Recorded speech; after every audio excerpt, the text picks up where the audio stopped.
wajar. Sebagai ksatria, mereka diharap bertindak meski lelah, apalagi kini mereka berutang nyawa pada Jet sebagai rekan. Kemudian Taurus sebut bahwa ia akan kunjungi keluarga besok. Konon kepala keluarga Bahal cukup terkejut dengar peristiwa hari ini. Jet bertanya-tanya apakah Taurus akan dimarahi karena terlalu dekat dengan arahan, tapi Taurus sudah damai dengan itu.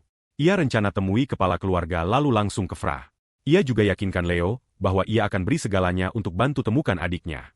Ia janji mereka akan temukan dia. Jet tersenyum dan bilang pada Leo bahwa pewaris Bahal sendiri akan bantu. Pasti terasa meyakinkan. Kewalahan emosi, Leo tak tahan air mata dan ucapkan terima kasih dari dasar hati pada mereka berdua. Tapi mereka bilang ia tak perlu ucapkan terima kasih karena mereka teman. Keesokan harinya, kelompok tiba di Fra, pusat perdagangan selatan di kota pelabuhan. Leo ungkap bahwa nama adiknya Lisa. Dia perempuan dan tahun ini 13 tahun. Rambut pirang panjang hingga pinggang. Ia juga sebut tinggi, tapi akui tak yakin persis karena mungkin sudah tumbuh sejak terakhir lihat. Jet tanya apakah itu saja. Lalu Leo tambah bahwa dia juga benar-benar imut. Semua hanya tatap diam, tak yakin bagaimana respons. Bagaimanapun, Jet kemudian bilang bahwa ini semua informasi yang mereka punya. Mereka tak tahu persis kemana dia pergi, tapi pasti di suatu tempat di Fra. Jadi, ia ingin semua ksatria mulai cari di antara budak milik keluarga kecil dan menengah di kota. Ia harap mereka bisa selidiki sejauh itu. Ksatria semua afirmasi bahwa bisa. Sementara itu, Jet putuskan mulai dari kelompok pedagang tempat Leo dulu kerja. Leo setuju dan bilang tak jauh dari sini. Jet kemudian tanya apakah ada toko pakaian di dekat. Leo bertanya-tanya mengapa tiba-tiba tanya pakaian. Tak lama mereka sampai di tempat bernama Firma Perdagangan Hamil, tempat kerja terakhir Leo, meski mereka tuduh salah ia mencuri dan usir. Itu berarti mereka akan langsung kenali jika ia masuk. Jadi Jet putuskan beli pakaian mewah dan masuk sendirian. Leo minta maaf, tapi paham. Ia juga puji Jet, bilang ia benar-benar tampak seperti bangsawan saat berpakaian rapi. Meski tahu Jet memang bangsawan, ia tak tahan komentar. Di dalam resepsionis, Jet langsung disambut dan diucapkan terima kasih karena kunjungi. Resepsionis sopan tanya apakah ada yang spesifik dicari. Jet pertama konfirmasi apakah ini memang firma perdagangan hamil, sementara Leo awasi dari tempat sembunyi. Tapi mengejutkan Jet, resepsionis tertawa dan bilang tuan muda pasti salah. Tempat ini pasar Buddha. Itu buat Jet kaget. Tiba-tiba, nada resepsionis berubah. Ia rasakan ada yang salah dan langsung tuduh Jet bukan bangsawan. Ia peringatkan Jet jangan coba tipu seperti itu. Bilang ia tak suka penipu.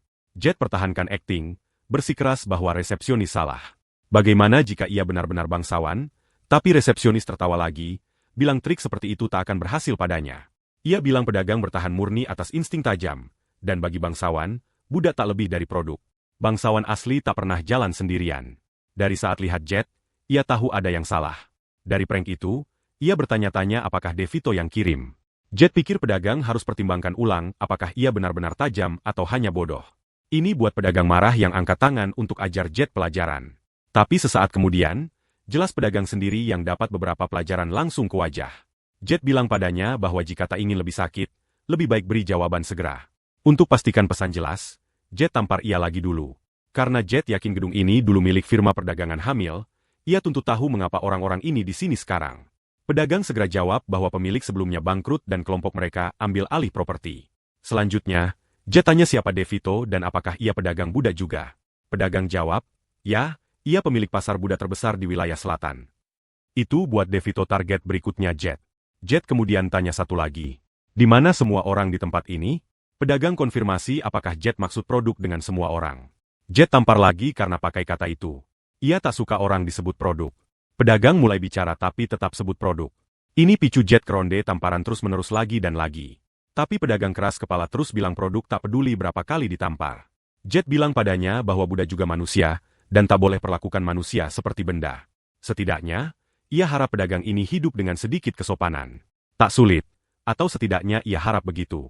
Pedagang janji akan ingat itu mulai sekarang. Akhirnya, Jet suruh ia tunjuk jalan. Pedagang segera bilang ia akan pandu segera.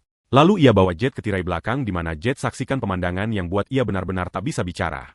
Lihat orang dikurung seperti ini hanya buat Jet semakin marah. Ia tanya pedagang apakah ada yang lain masih di penjara. Pedagang jawab bahwa ini satu-satunya. Tak ada pirang dan tak ada anak. Jet mulai pertimbangkan kemungkinan. Anak mahal. Jadi Lisa mungkin sudah dijual atau ditahan di fasilitas lebih besar. Itu berarti Jet juga harus kunjungi pedagang Buddha itu, Devito. Mengenai pedagang, Jet beri satu kesempatan terakhir bertindak seperti manusia layak.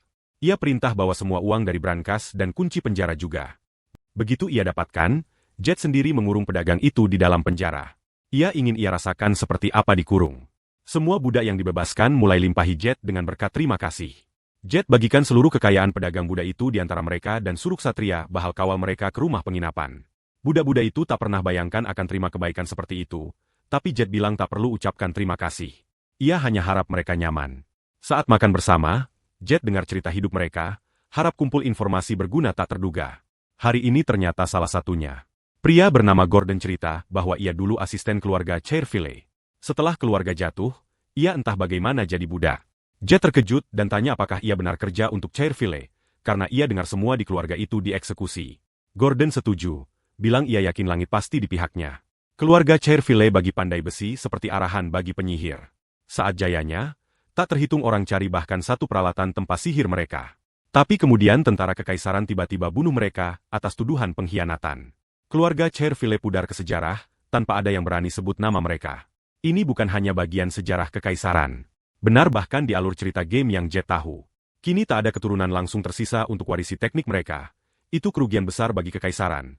Apalagi saat terus lawan binatang sihir. Gordon tunjuk tangannya yang kasar, dan tertawa. Sebut itu semua kemuliaan pudar. Jet setuju itu benar-benar sayang. Andai teknik Chairville diwariskan, bisa hasilkan alat sihir luar biasa. Kerugian pribadi bagi Jet juga. Kemudian Gordon bilang ia ingin bagikan sesuatu untuk berjaga-jaga jika bantu, tapi hanya dengan Jet. Ia lebih suka rahasia. Jet paham dan dorong ia lanjut. Tapi Gordon masih ragu karena orang di sekitar. Jadi Jet usul bicara di tempat lebih pribadi. Gordon langsung setuju. Begitu di tempat sepi, Gordon ungkap bom. Pewaris sejati keluarga Chairville, Tuan Lacto, masih hidup. Jet, terkejut, nyaris teriak kaget. Tapi Gordon cepat bisik dan desak suara rendah. Jet kemudian tanya di mana Lacto. Gordon jelaskan bahwa asisten kepala korbankan diri ganti Tuan Lacto, tukar baju dan rusak wajah sendiri dengan api untuk hindar kenali. Jika semua sesuai rencana, Tuan Lacto seharusnya sembunyi di Meerskini. Jet terpana. Ini informasi ubah permainan.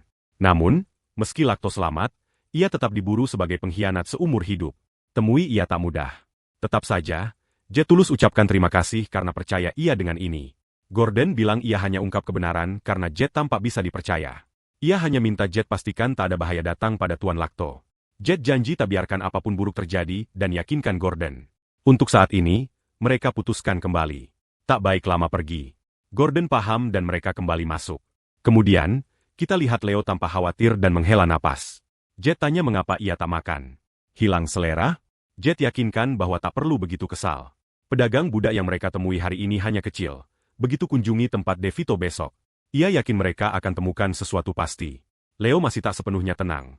Tapi ia tahu tak banyak yang bisa dilakukan. Tiba-tiba, Gordon tanya apakah Jet baru sebut nama Devito. Jet konfirmasi dengan ya sederhana. Gordon segera peringatkan bahwa Devito benar-benar off limits. Ia di level benar-benar berbeda dibanding pedagang budak lain. Gordon tanya apakah Jet tahu siapa pendukung Devito. Bagi Jet, tak peduli seberapa kuat pendukung Devito. Ia punya skuad bahal bersamanya, jadi tak lihat alasan khawatir. Tapi Gordon ungkap bahwa koneksi Devito membentang seluruh kekaisaran. Malah, ada rumor bahwa klien terbesarnya tak lain keluarga Arahan. Dengar nama Arahan buat Jet sesaat terpana. Tetap saja, ia sulit percaya. Mengapa Arahan dari barat datang jauh ke selatan hanya untuk bisnis? Gordon jelaskan bahwa ada alasan. Keuntungan terjamin. Kerugian musuh adalah keuntungan mereka.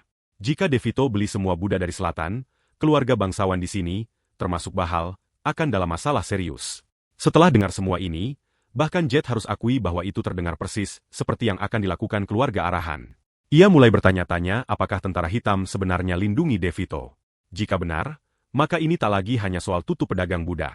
Itu sama dengan diam-diam menyatakan perang antara Bahal dan Arahan. Jet kemudian perhatikan bagaimana Leo mulai khawatir. Jelas merasa bersalah bahwa permintaannya mungkin sebabkan terlalu banyak masalah. Jadi Jet bilang padanya jangan khawatir. Ini bukan hanya soal Leo. Ini juga soal lakukan yang benar. Leo terkejut, kagum atas keyakinan di suara Jet. Jet cukup konfirmasi. Ya, ia hanya bertindak sesuai keyakinannya. Tak peduli apa yang harus dilakukan, Jet bertekad lakukan segala dalam kuasanya untuk urus pedagang budak itu. Keesokan harinya di pasar budak Devito, Jet tiba dan langsung jalan lurus. Abaikan semua penjaga berdiri di sekitar. Ia terus maju, tak tergoyahkan. Salah satu penjaga ikut. Sebut ia bajingan dan tuntut tahu kemana ia pikir pergi. Jet tenang tanya hanya satu pertanyaan. Di mana DeVito? Penjaga balas tanya. Siapa dia sebenarnya? Apakah mereka tahu di mana mereka sekarang? Karena tampak seperti bangsawan muda, mereka tak serang segera. Tapi peringatkan bahwa ini tempat di mana bahkan bangsawan bisa hilang nyawa jika bertindak salah. Jet bilang ia dengar mereka terkait arahan, jadi ia paham mengapa begitu arogan. Tapi kemudian ia ungkap mata arahan miliknya sendiri. Saat mereka lihat mata merahnya, penjaga langsung berlutut. Mohon ampun. Mereka minta maaf berulang, bilang tak kenali lebih awal dan kini hanya ingin diampuni. Pria berkerudung juga ada. Jet bertanya-tanya apakah ini DeVito, tapi dari pakaian dan perilaku, kemungkinan hanya bawahan. Tetap, dari cara bereaksi, Jet tebak ia pasti dari tentara hitam. Ia sudah curiga tapi tak ingin benar. Kemudian sosok lain muncul dan tanya apa yang bawa tamu terhormat ke tempat kumuh seperti ini. Ia sebut bahwa ia dengar kemarin bagaimana Jet rampok toko budak di pelabuhan. Ini konfirmasi sesuatu penting bagi Jet. Nama arahan tak akan berefek pada pria ini. Ia tak akan berlutut. Pria itu bilang ia tak pikir Jet benar-benar datang sejauh ini. Ia sebut Jet lebih berani dari dugaan, atau terlalu naif untuk tahu lebih baik. Jet tak buang waktu. Ia nyatakan bahwa mulai hari ini, arahan putus semua hubungan dengan DeVito, dan bahwa ia ambil budak-budak itu bersamanya. Ia minta pria itu kooperasi. Tapi alih-alih khawatir, pria itu malah tertawa terbahak. Ia minta maaf karena tertawa begitu, tapi bilang ia tak tahan. Jet, kini diam amati, tak ada yang bilang balik. Setelah jeda singkat, penjaga yang tadi berlutut kini berdiri dan mulai tertawa ikut. Pria itu bilang cukup obrolan. Meski ia tak akan bunuh Jet karena secara teknis tamu terhormat. Ia usul Jet anggap ini pelajaran hidup. Penjaga mulai kepung Jet, jelas bahwa ia tak punya pilihan selain bertarung. Satu sisi positif, tanpa hanya satu anggota tentara hitam di antara mereka, dan Jet belum bisa tahu lingkaran berapa ia. Jika sekitar lingkaran kelima, Jet harus bisa tangani. Jika bisa habisi ia duluan dengan serangan mendadak. Ini bisa jadi kesempatan bagus. Tapi sebelum apapun terjadi, suara perintah tiba-tiba bergema di area. Kepung gedung. Jet langsung kenali suara itu. Itu Taurus. Suara Taurus bergema berwibawa saat ia perintah. Anak buah, kelompok 1 dan 2, maju dan habisi orang-orang ini. Dengan itu, Taurus lepaskan aura luar biasanya. Tarik perhatian semua sepenuhnya padanya. Taurus segera umumkan atas dekrit Kaisar. Tangkap orang-orang ini. Pria di dalam terkejut, bertanya-tanya keras apa yang dilakukan Lord Bahal di sana. Tapi sebelum bisa proses situasi sepenuhnya, ia ambruk ke tanah setelah tebasan cepat. Bingung apa yang baru terjadi hingga lihat kepala putus berguling ke arahnya. Ketakutan, ia sadar gravitasi situasi. Taurus kemudian hadapi pedagang budak, DeVito, nyatakan bahwa ia ditangkap atas kejahatan penculikan ilegal, penahanan tak sah terhadap yang tak berdaya, dan nodai kehormatan Bahal dengan lakukan perbuatan memalukan di wilayah selatan. Sebagai Lord Bahal, Taurus umumkan bahwa ia akan ambil anggota badan DeVito sebagai contoh bagi yang lain. Jet berdiri di sampingnya. Dua pasang mata, yang seharusnya saling bermusuhan, kini bersatu, fokus hanya pada DeVito. Ia benar-benar terpana. Tak bisa pahami apa yang terjadi. Absurditas terlalu besar baginya, dan ia jatuh berlutut. Mohon ampun. Ia janji bahwa jika diselamatkan, ia tak akan lakukan perbuatan itu lagi. Tapi di momen berikutnya, salah satu anggota badannya hilang, dan momen berikutnya, yang lain. Kini ia bahkan tak bisa satukan tangan untuk mohon. Putus asa, ia mohon lagi, minta belas kasihan. Tapi Taurus balas dengan serangan lain, akhiri secara tegas. Dengan itu, situasi di lantai 1 sepenuhnya selesai. Jet sebut itu waktu sempurna. Meski ia tanya tentang apa yang Taurus bilang tadi, sesuatu tentang dekrit Kaisar. Taurus konfirmasi bahwa persis seperti terdengar. Kaisar telah resmi keluarkan dekrit untuk basmi semua pedagang budak. Penguasa benar-benar bijaksana, katanya. Jet sedikit terkejut dan tanya apakah Taurus sudah urus yang lain juga. Taurus jelaskan bahwa skuad malam dikirim ke semua lokasi utama. Tapi karena ini yang paling menonjol, ia datang sendiri. Ia kemudian balik ke Jet, tanya mengapa ia di sini, karena hal terakhir yang ingin ia dengar adalah bahwa Jet datang habisi DeVito sendirian. Jet agak malu akui bahwa ya, itu persis rencananya. Ada sesuatu yang perlu ia konfirmasi. Taurus akui bahwa bukan mana di usia Jet memang mengesankan. Tapi ia ingatkan bahwa ia belum di level di mana harus tangani tugas berbahaya sendirian. Ia tak ingin Jet paksa diri terlalu keras. Jet bertanya-tanya apakah Taurus insinuasikan bahwa ia sendiri penyihir lingkaran ke-6.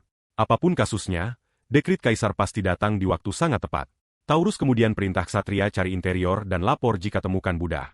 Namun, Jet juga khawatir. Ia tahu arahan tak akan biarkan ini begitu saja.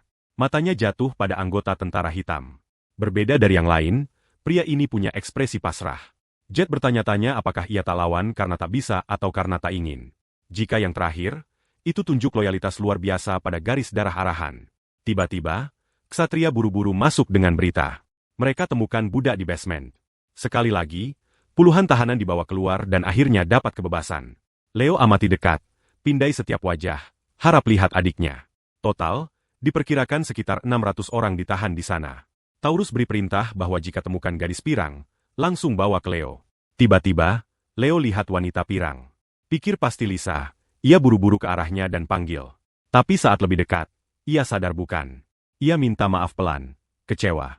Dia pasti bukan Lisa imut yang dulu ia kenal. Sejauh ini, sekitar 500 orang keluar, dan harapan temukan Lisa mulai pudar.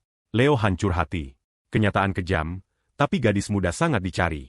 Mahal dan populer. Ada peluang nyata ia sudah dijual ke tempat lain. Meski begitu, Jet desak Leo jangan menyerah. Mereka lanjut cari, tapi tak peduli sekeras apa lihat, tak ada perubahan. Akhirnya, ksatria beritahu Lord Taurus bahwa kelompok budak yang baru keluar adalah yang terakhir. Hati Leo ambruk, dan bahkan Jet tak ada lagi yang bilang. Saat senja turun, kuda disiapkan, dan ksatria mulai berangkat. Salah satu beritahu Lord Taurus bahwa sesuai dekrit Kaisar, mereka kini akan kawal budak yang diselamatkan ke istana kekaisaran. Taurus puji Leo dan Jet, bilang mereka kerja keras hari ini. Ia juga janji bahwa pemberantasan pedagang budak akan lanjut besok, dan ia harap mereka bisa temukan Lisa segera. Jet tulus ucapkan terima kasih atas semua bantuan yang Taurus beri. Tiba-tiba, kuda di dekat terganggu seseorang, sebabkan gadis jatuh. Taurus hardi kuda itu, suruh jangan kaget saat ada orang berdiri begitu dekat. Kemudian ia buru-buru ke sisi gadis dan tanya apakah ia baik-baik saja. Tapi sesuatu tentang fiturnya tarik perhatian. Dia gadis pirang dan cukup imut. Jet balik ke Leo dan tanya apakah ia lihat gadis seperti ini tadi. Tapi Leo masih hancur hati dan tenggelam pikiran. Tak respons. Ia nyaris tak sadar apa yang orang bilang. Namun, ia benar-benar harus perhatikan gadis ini karena ia seseorang sangat spesial. Sebelum Leo bisa bereaksi, gadis itu sendiri lihat ia dan langsung panggil. Kenali ia sebagai kakaknya. Suaranya tarik Leo dari kesedihan. Ia lihat ke atas terpana dan langsung kenali. Itu Lisa. Ia lari ke arahnya dan peluk erat. Lisa menangis bahagia. Senang akhirnya bersatu kembali dengan kakak yang lama hilang. Jet tebak ia pasti tak terlihat sebelumnya karena kerudungnya. Apapun alasannya, bukan pikiran nyaman sadar betapa dekat mereka nyaris lewatkan ia. Tapi berkat kuda kaget itu, mereka akhirnya temukan ia. Bahkan Taurus terharu atas reuni emosional. Ia diam hapus air mata. Jet goda ia, tanya mengapa nangis. Malu, Taurus cepat sembunyikan wajah dan bersikeras tak nangis. Jet bercanda bahwa mungkin ada yang masuk mata. Taurus sebut Jet dingin hati dan bertanya-tanya bagaimana ia tak nangis setelah saksikan momen mengharukan. Ia tuduh Jet pasti juga nangis. Setelah misi sukses, mereka semua putuskan rayakan dengan pesta besar. Semua sorak dan nikmati sepuas hati. Tak hemat biaya. Segala macam daging premium dihidang. Bahkan Lisa terkejut lihat perayaan mewah. Taurus tawarkan makanan pada Lisa dan bilang tak perlu malu-malu. Ia ingin ia makan sepuasnya dan nyaman. Lisa langsung ucapkan terima kasih tulus dari dasar hati. Tapi Taurus lembut bilang tak perlu formal begitu. Karena Leo temannya, itu buat ia teman juga. Ia tambah bahwa ia bahkan bisa anggap Jet seperti kakak. Ia mungkin tampak dingin, tapi orang baik. Yang lucu adalah Taurus sendiri ingin dianggap teman. Tapi ia usul Lisa lihat Jet sebagai kakak.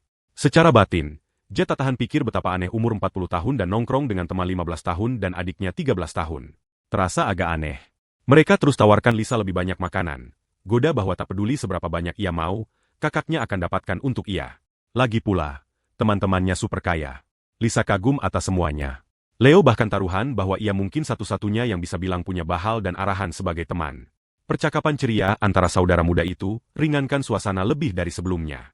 Mungkin ini hari benar-benar damai pertama yang Jet punya sejak tiba di dunia ini, dan ia benar-benar bahagia, bukan hanya untuk diri sendiri, tapi juga untuk Leo. Tapi kemudian, tiba-tiba, ksatria masuk buru-buru dan mendesak panggil Lord Taurus. Jet langsung kenali ia. Itu wakil kapten Bahal, Philip. Taurus tanya mengapa wakil kapten di sini. Philip jelaskan ia datang buru-buru karena deklarasi dari Lord, tapi Taurus bingung. Ia belum diberitahu deklarasi atau perintah spesifik apapun. Tanpa peringatan, Philip cabut pedang dan arahkan langsung ke tenggorokan Jet. Jet benar-benar harap hari ini tetap damai. Tapi lagi-lagi, sesuatu temukan cara rusak. Habis sudah rencana malam tenang dan istirahat. Philip kemudian nyatakan bahwa Lord perintah arahan dibawa ke hadapannya segera. Saat mereka jalan di kereta, pria itu mulai jelaskan aturan. Ia bilang aturan pertama jangan kontak mata dengan Lord. Kedua berlutut di hadapannya. Ketiga, ia tak sempat selesai karena seseorang potong. Jet arahan potong ia. Tanya siapa ia pikir beri perintah seperti itu. Pria itu balas bentak. Ingatkan bahwa ini tanah Bahal dan peringatkan bahwa jika tak tunjuk sopan santun benar, ia akan bunuh saja. Jet tenang bilang bahwa sebenarnya ialah yang harus tunjuk sopan santun, dan ingatkan jangan lupa bahwa ia dari keluarga arahan. Kemudian adegan beralih ke wilayah Bahal di mana Jet rasakan permainan sejati akhirnya dimulai. Ia tak tahu apa yang Lord Fernando Bahal rencanakan. Tapi sebagai anggota keluarga arahan, ia tahu harus bertindak bermartabat. Insting dalam bilang itu satu-satunya cara ia selamat. Jika berlutut, mereka akan lihat ia lemah. Tapi jika berdiri tegak, ia risiko buat mereka marah. Apapun cara, berbahaya. Kemudian, saat sampai gerbang, ia disuruh tunggu. Jet perhatikan ruang resepsi di lantai 5, persis seperti di game. Ia tebak bahwa dipanggil ke sana alih-alih kantor lantai 7 berarti ia diundang sebagai tamu, yang terdengar setidaknya agak positif. Tapi kemudian tekanan menghancurkan mendadak isi udara. Suara catat bahwa tak ada dari keluarga arahan pernah masuk Menshan Bahal sebelumnya. Jet membeku. Ia bertanya-tanya apakah Lord Bahal berdiri di belakangnya sekarang. Hanya dekat kehadiran itu buat ia pusing. Ia bahkan tak bisa balik badan. Bahal tak pakai kekuatan apapun. Andai pakai, sifat Jet akan bereaksi. Ini hanya kehadiran murni. Aura luar biasa seorang satria yang lampaui lingkaran ke-10 dan capai penguasaan pedang. Bahal kemudian jalan lewati ia. Meski Jet ketakutan, ia berdiri teguh. Bahal duduk di tahta, amati ia sebentar, dan akui semangatnya. Ia bilang pada Jet bahwa meski ia kagum atas keberaniannya, ini estate Agung Bahal, dan sopan santun benar diharapkan di sini. Jet, bagaimanapun, ingatkan diri bahwa berlutut akan memalukan. Menyerah pada yang kuat hanya buat mereka pandang rendah selamanya. Jadi malah ia tunduk kepala sedikit dan ucapkan terima kasih pada Bahal karena undang ia. Bahal mengerutkan kening dan ulangi kata seolah terhibur. Undang? Jet arahan jelaskan bahwa karena ia dibawa dengan kereta dan dipandu ke ruang tamu. Semua perlakuan sejauh ini pantas untuk tamu. Ia tambah bahwa ia datang sebagai tamu tapi jika berlutut di hadapan Lord adalah tradisi Bahal, ia akan ikuti. Bahal tatap ia, ekspresinya semakin serius. Jet mulai rasakan agak gugup tapi kemudian Bahal tiba-tiba tertawa. Ia sebut Jet berani dan suruh duduk. Bilang ia tak mungkin biarkan tamu berdiri. Tak lama, Minari dihidang. Jet diam catat dalam hati bahwa untunglah ia diperlakukan sebagai tamu sejati, setidaknya untuk saat ini. Bahal perhatikan tampang pikirannya dan bilang jangan khawatir berlebih. Bilang ia panggil ia ke sana karena rasa ingin tahu pribadi. Jet cukup jawab bahwa ia paham. Kemudian Bahal sebut insiden dengan pedagang budak Devito. Ia tanya apakah Jet bertindak atas dekrit Kaisar. Jet jawab bahwa ia baru dengar dekrit setelah urusan sudah selesai. Bahal tampak tertarik dan tanya mengapa ia bertindak melawan pedagang budak bahkan sebelum dengar dekrit. Jet ambil momen pikir. Ia sadar ada banyak yang bisa ia bilang untuk dapatkan simpati Fernando, tapi ia putuskan bicara hanya kebenaran. Ia jelaskan bahwa perdagangan budak bertentangan moral manusia, dan bahwa ia bertindak sesuai hati nurani. Lagi pula, bohong di depan penguasa pedang tak akan berhasil, pikir ia dalam hati. Bahal kemudian tanya apakah Jet tahu Devito kerja dengan keluarga sendiri. Jet akui bahwa ia awalnya pikir hanya rumor, tapi setelah temui Devito, ia sadar benar. Bahal desak lebih, tanya apakah Jet tetap pilih hentikan ia meski tahu koneksi itu. Jet jawab bahwa ia hanya nilai benar dan salah. Tak ada hubungan dengan ikatan keluarga. Bahal peringatkan bahwa keluarga arahan tak akan biarkan ini begitu saja. Jet jawab bahwa ia baik-baik saja dengan itu. Bilang ia lakukan yang benar dan tak ada penyesalan. Bahal amati ia sebentar, terkesan. Ia pikir dalam hati bahwa Jet pasti paham gravitasi menantang keluarga sendiri, apalagi sebagai anggota arahan. Dan kini, hanya karena rasa ingin tahu Bahal, Jet tempatkan diri dalam bahaya lebih besar. Bahal ingat apa yang Taurus bilang dan sadar itu tak berlebihan. Jet benar-benar penyihir yang paham kehormatan. Akhirnya, Bahal bilang sudah malam dan suruh Jet menginap malam itu. Ia tambah bahwa jika Jet baik-baik saja, ia akan undang sarapan besok pagi juga. Jet bangkit, ungkap apresiasi atas keramahan, dan beri salam malam Bahal, yang Bahal perhatikan.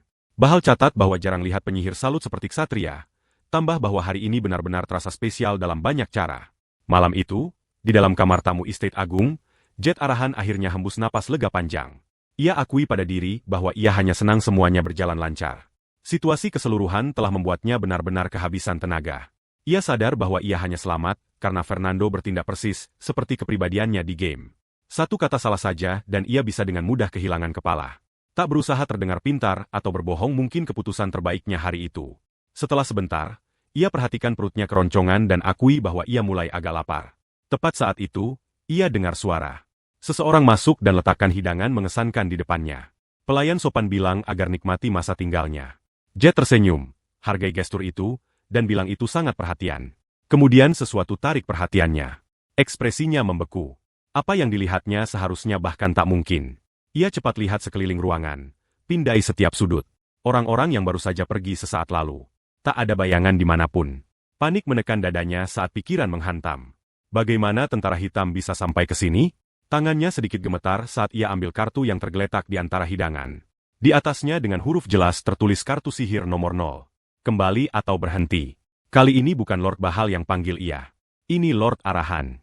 Jet Arahan jelas panik. Ia tak percaya apa yang baru saja dilihat. Ia pikir dalam hati bahwa ia tak pernah harap temui kartu sihir tentara hitam saat menginap di Menshan Bahal. Seberapa jauh jangkauan keluarga Arahan? Sebelum bisa pikir lebih lanjut, ada ketukan di pintu. Suara familiar panggil tanya apakah ia di dalam. Jet cepat cek dan temukan Torres berdiri di sana. Jet tanya tentang Leo dan Lisa. Bertanya-tanya apakah Torres datang sendirian. Torres jelaskan bahwa ia sudah urus semuanya lain. Tapi tak bisa diam karena khawatir padanya. Ia bilang ia dengar apa yang terjadi dan lega bahwa Jet aman. Bahkan sebut bahwa Lord sendiri undang Jet sarapan. Jet beri senyum tipis lelah dan bilang bahwa beruntung tak benar-benar cocok situasinya. Torres kemudian bilang bahwa Lord telah kenali seperti apa orang sejati ia, dan bahkan putuskan pribadi cabut status buronannya. Jet terkejut. Ia ulangi kata itu tak percaya. Coba proses apa yang baru dengar. Di pikirannya, ia pikir itu tak terduga. Hampir terlalu bagus untuk benar. Andai tak ada kartu sihir itu, situasi akan sempurna. Tapi kemudian kenyataan menetap. Jika ia tak bisa lepas dari jangkauan keluarga Arahan, tak peduli kemana pergi, mungkin satu-satunya pilihan tersisa adalah hadapi mereka langsung. Setelah selesai makan di Menshan, Torres putuskan tunjukkan sekeliling. Keduanya jalan melalui estate luas, kunjungi kuartir ksatria dan lapangan latihan. Jet coba serap semuanya, tapi dapati diri agak terpisah. Mungkin ia hanya kewalahan, tapi bahkan lihat semuanya di kehidupan nyata, hal yang hanya ia tahu dari game, tak buat ia excited sebanyak yang ia pikir. Kemudian sesuatu tarik perhatiannya. Ia tunjuk ke arah itu dan tanya apa itu. Torres jelaskan bahwa itu tempat spesial, kandang di mana kuda putih Bahal pilih tuannya. Ia bilang itu tempat kuda yang belum temukan satu, disimpan. Tapi kali ini, hanya ada satu kuda di dalam. Saat Torres ulurkan tangan, kuda itu meringkik keras. Ia jelaskan bahwa biasanya kuda putih pilih tuan dalam 3 bulan, tapi yang ini tolak semua selama 2 tahun. Jet terkejut, tapi semakin saat Torres tambah bahwa ini satu-satunya kuda yang pernah tolak kepala keluarga Bahal sendiri. Jet tanya apakah itu mungkin. Bilang ia pikir kuda selalu pilih orang terkuat. Torres jawab bahwa tak selalu soal kekuatan. Setiap kuda punya standar sendiri. Jet anggap itu menarik dan bilang begitu. Torres tersenyum, tunjuk bahwa Jet tak tunjuk minat apapun lain. Tapi kuda putih berhasil tarik perhatiannya. Jet akui bahwa kuda putih Bahal selalu tampak luar biasa. Torres angguk, bilang bahwa ada alasan mereka disebut binatang roh. Ia tambah bahwa kuda putih Bahal tak dianggap milik, tapi teman, pendamping sejati. Torres jelaskan itulah mengapa mereka hormati pilihan kuda. Saat Jet dengar, ia lihat mata makhluk itu dan temukan sangat indah. Hampir tanpa pikir, ia mulai langkah lebih dekat. Tertarik oleh ketenangan kecerdasan di tatapannya. Ia pelan ulurkan tangan, penasaran lihat apakah ia izinkan sentuh. Tapi sebelum tangannya kontak, suara potong udara di belakangnya. Seseorang ejek tunjuk bahwa itu aura Arahan sendiri. Suara itu buat ekspresi Jet tegang. Ia langsung ingat Philip. Saat ia balik, ia lihat Philip dekati. Bilang ia lihat Sir Torres saat latihan dan datang sapa. Hanya untuk temukan ia berdiri dengan Arahan. Torres ingatkan Philip bahwa Jet tamu yang pribadi diundang kepala keluarga Bahal dan suruh tunjuk hormat. Philip membungkuk sopan. Tapi gestur terasa dipaksa dan banyak bisa tahu ia tak tulus. Masih membungkuk, Philip usul bahwa Jet ikut latihan mereka. Ia tunjuk bahwa tak ada ruang meditasi hangat di sini untuk penyihir. Jadi mungkin spar cara bagus untuk longgar. Ia bahkan tambah bahwa itu kesempatan bagus untuk satria lain belajar dari ia. Torres, rasakan apa yang Philip benar-benar coba lakukan. Langsung campur dan suruh ia berhenti. Ingatkan lagi bahwa Jet tamu. Tapi Philip desak bahwa tak kasar minta spar. Ia bilang itu bermanfaat untuk semua dan tak berbahaya, karena hanya pertandingan ringan. Ia sebut bahwa rekrutan baru bergabung baru-baru ini, dan bahwa rekrutan mungkin bisa santai pada Jet. Sebelum Torres bisa bilang lagi, Jet potong dan setuju. Ia bilang mungkin juga lakukan. Kemudian ia tunjuk rekrutan. Bilang ia akan lawan ia. Bahkan kuda putih tampak semangat seolah rasakan ketegangan di udara. Kelompok kemudian ke lapangan latihan terdekat. Rekrut ambil pedang kayu, jelaskan bahwa karena hanya pertandingan ramah, itu cukup. Jet tersenyum kecil, bilang padanya lebih baik beri segalanya atau ia akan menyesal nanti. Rekrut tertawa dan bilang ia harap Jet bukan hanya omong besar. Torres amati dari samping, gelisah. Ia tahu Jet sudah buka kunci petir, tapi teknik bahkan belum di lingkaran pertama. Tak mungkin ia cocok Satria Lingkaran kelima. Rekrut, pancarkan keyakinan. Tanya pada Jet apakah ia benar yakin punya peluang menang. Jet tenang bilang ia tebak peluangnya sekitar 50%. Rekrut terkekeh, kumpulkan aura dan bilang itu pandangan cukup optimis. Tapi Jet cukup mulai tarik energi listrik sendiri. Petir berkedip samar di sekitarnya. Ia gumam bahwa ia hanya akan tahan hingga segalanya mulai panas. Kalau tidak, tak akan seru. Philip, amati dari jarak, sempitkan mata. Ia sadar apa yang dilihat pasti kunci petir. Variabilitas yang hanya ia dengar rumor. Seperti dugaan atribut mimpi, aura petir Jet berderak di udara, mentah dan liar, lebih kasar dan eksplosif dari kekuatan lain. Tetap saja, bagi siapapun yang amati dekat, mana Jet jelas bahkan belum di lingkaran kedua. Secara logika, hasil pertandingan seharusnya jelas. Pengumum beri sinyal mulai. Rekrut tak buang waktu langsung menerjang ke Jet. Gerakannya tajam dan yakin. Dan sesaat, ia tak tahan bertanya-tanya apa yang Jet lakukan. Penyihir berdiri diam, tak jaga jarak, tak nyanyi mantra. Mungkin Jet hanya terlalu lambat bereaksi. Terasa hampir mengecewakan. Ia bilang pada diri harus tarik pukulan sedikit. Ia tak bisa bunuh tamu. Tapi kemudian, sebelum pukulan pertama bahkan connect, Torres dan Philip membeku terkejut. Jet tak lambat sama sekali. Dalam buram, ia langkah ke samping, hindar mudah. Kuda putih di kandang terdekat meringkik tajam. Matanya berkilau seolah rasakan lonjakan kekuatan di udara. Kemudian datang suara tenang, hampir perintah. Itu Jet. Ia peringatkan ksatria bahwa ini terakhir kali ia tahan dan suruh beri segalanya. Rekrut nyaris tak punya waktu proses sebelum ia terjang lagi. Kali ini serang sungguh-sungguh, tapi Jet gerak seperti petir sendiri. Hindar setiap pukulan dengan presisi hampir santai. Setiap gerakan bersih, minimal, dan disengaja. Seperti ia sudah tahu di mana setiap serangan akan mendarat. Rekrut semakin frustrasi. Ayunannya semakin cepat dan liar, tapi tak ada yang berhasil.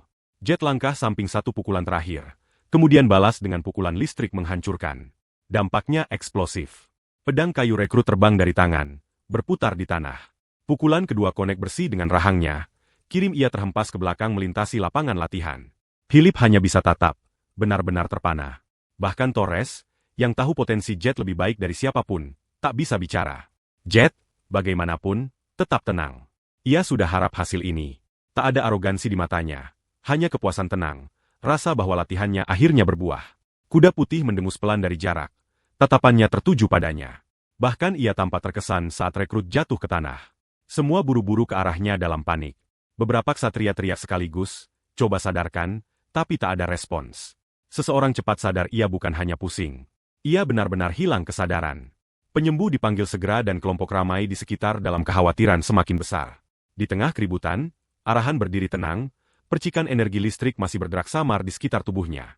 Yang lain amati ia dengan campur kesal dan tak percaya. Bagi mereka, tampak seperti arogansi, berdiri di sana tak terganggu sementara rekan mereka tergeletak tak sadar. Salah satu ksatria, jelas marah, langkah maju dan arahkan pedang ke Arahan, nyatakan bahwa ia akan lawan berikutnya. Amarahnya hilangkan semua akal. Sebelum situasi eskalasi, Torres langkah di antara mereka, suaranya tajam berwibawa. Ia ingatkan semua bahwa pertandingan spar selesai dan perintah kembali ke pos. Tapi suara lain bicara, desak bahwa Torres minggir. Mata ksatria ini membarat tekad. Ia juga ingin tantang Arahan.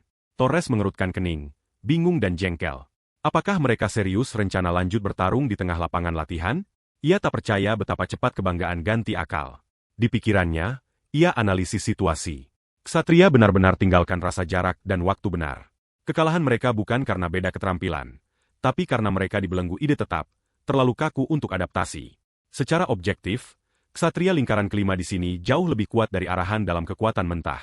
Namun, itu tak lagi penting. Amarah sudah kuasai, dan kini lebih banyak ksatria kumpul. Ini lepas kendali. Arahan letakkan tangan lembut di bahu Torres, ekspresinya tenang tapi tegas. Ia bilang bahwa satu pertarungan cukup, dan bahwa terima kekalahan juga bagian semangat ksatria. Komentar tunggal itu sentuh saraf. Ksatria di sekitarnya semakin marah jelas. Wajah tegang karena tersinggung. Salah satu teriak balik, tuduh Arahan ejek kehormatan mereka. Bagi mereka, penyihir ceramah tentang semangat ksatria adalah hinaan. Tapi Arahan tetap tenang. Ia ingatkan bahwa ia hanya spar karena mereka minta, dan bahwa ia lakukan di jantung keluarga Bahal sendiri. Pasti mereka paham apa implikasinya. Secara batin ia renung betapa berbeda jika situasi terbalik. Jika ksatria jalan ke wilayah keluarga Arahan minta spar dari salah satu penyihir mereka. Kemudian tiba-tiba udara semakin berat. Aura kuat menyapu lapangan seperti gelombang diam membekukan semua di tempat. Arahan langsung kenali. Tekanan luar biasa yang ia rasakan sebelumnya. Suara tenang, perintah bergema di lapangan latihan. Lord keluarga Bahal telah tiba. Setiap ksatria langsung jatuh satu lutut. Pedang disarungkan tanpa ragu. Bahkan Torres tunduk kepala hormat. Arahan balik tatap ke sosok mendekat. Kagum dengan statistik persepsi 100, ia tak rasakan kehadiran pria itu sama sekali. Jadi ini ranah penguasa pedang sejati. Lord bicara, nadanya bangga dan tenang. Ia nyatakan bahwa spar arahan di lapangan latihan keluarga Bahal adalah sesuatu layak dicatat di sejarah mereka. Arahan membungkuk sedikit, minta maaf atas kekasarannya dan jelaskan bahwa ia tak bermaksud sebabkan masalah. Ia hanya terima tantangan yang tak bisa tolak. Lord tersenyum tipis, akui bahwa Arahan dikenal karena tak pernah tolak pertarungan. Bahal balik ke ksatria dan angkat suara. Ia bilang mereka semua sudah lihat apa arti latihan sejati, bahwa naik level bukan segalanya. Yang lebih penting pengalaman dan bagaimana ubah jadi kekuatan sendiri. Semua tunduk kepala dan jawab serentak. Bahkan Torres. Jet bisa rasakan ada lebih di balik kata Bahal. Meski tak terdengar seperti puji sederhana. Terasa seperti peringatan dibungkus kata baik. Bahal uji ia. Bahal lihat kembali padanya dan bilang bahwa Jet telah beri ksatria pelajaran bagus, dan bahwa ia akan ingat apa yang terjadi hari ini. Jet tersenyum sopan, tapi pikir dalam hati bahwa ini lebih seperti duduk di ranjang paku daripada dapat pujian. Kemudian, tepat saat segalanya tampak tenang, tanah mulai bergoyang dengan suara tapak kuda. Semua balik lihat. Kuda putih sama yang tolak pilih tuan tadi datang lari, melintasi lapangan lebih cepat dari sebelumnya. Torres mengerutkan kening, benar-benar bingung. Ada apa? Jet juga bertanya-tanya keras. Amati kuda lingkar lapangan. Torres cepat jelaskan bahwa ini tak normal. Bahwa saat kuda putih tunjuk energi seperti ini, berarti akhirnya temukan tuannya. Semua diam saat pikiran itu meresap. Kuda tiba-tiba balik dan lari langsung ke Jet. Orang-orang terengah. Rahang Philip jatuh.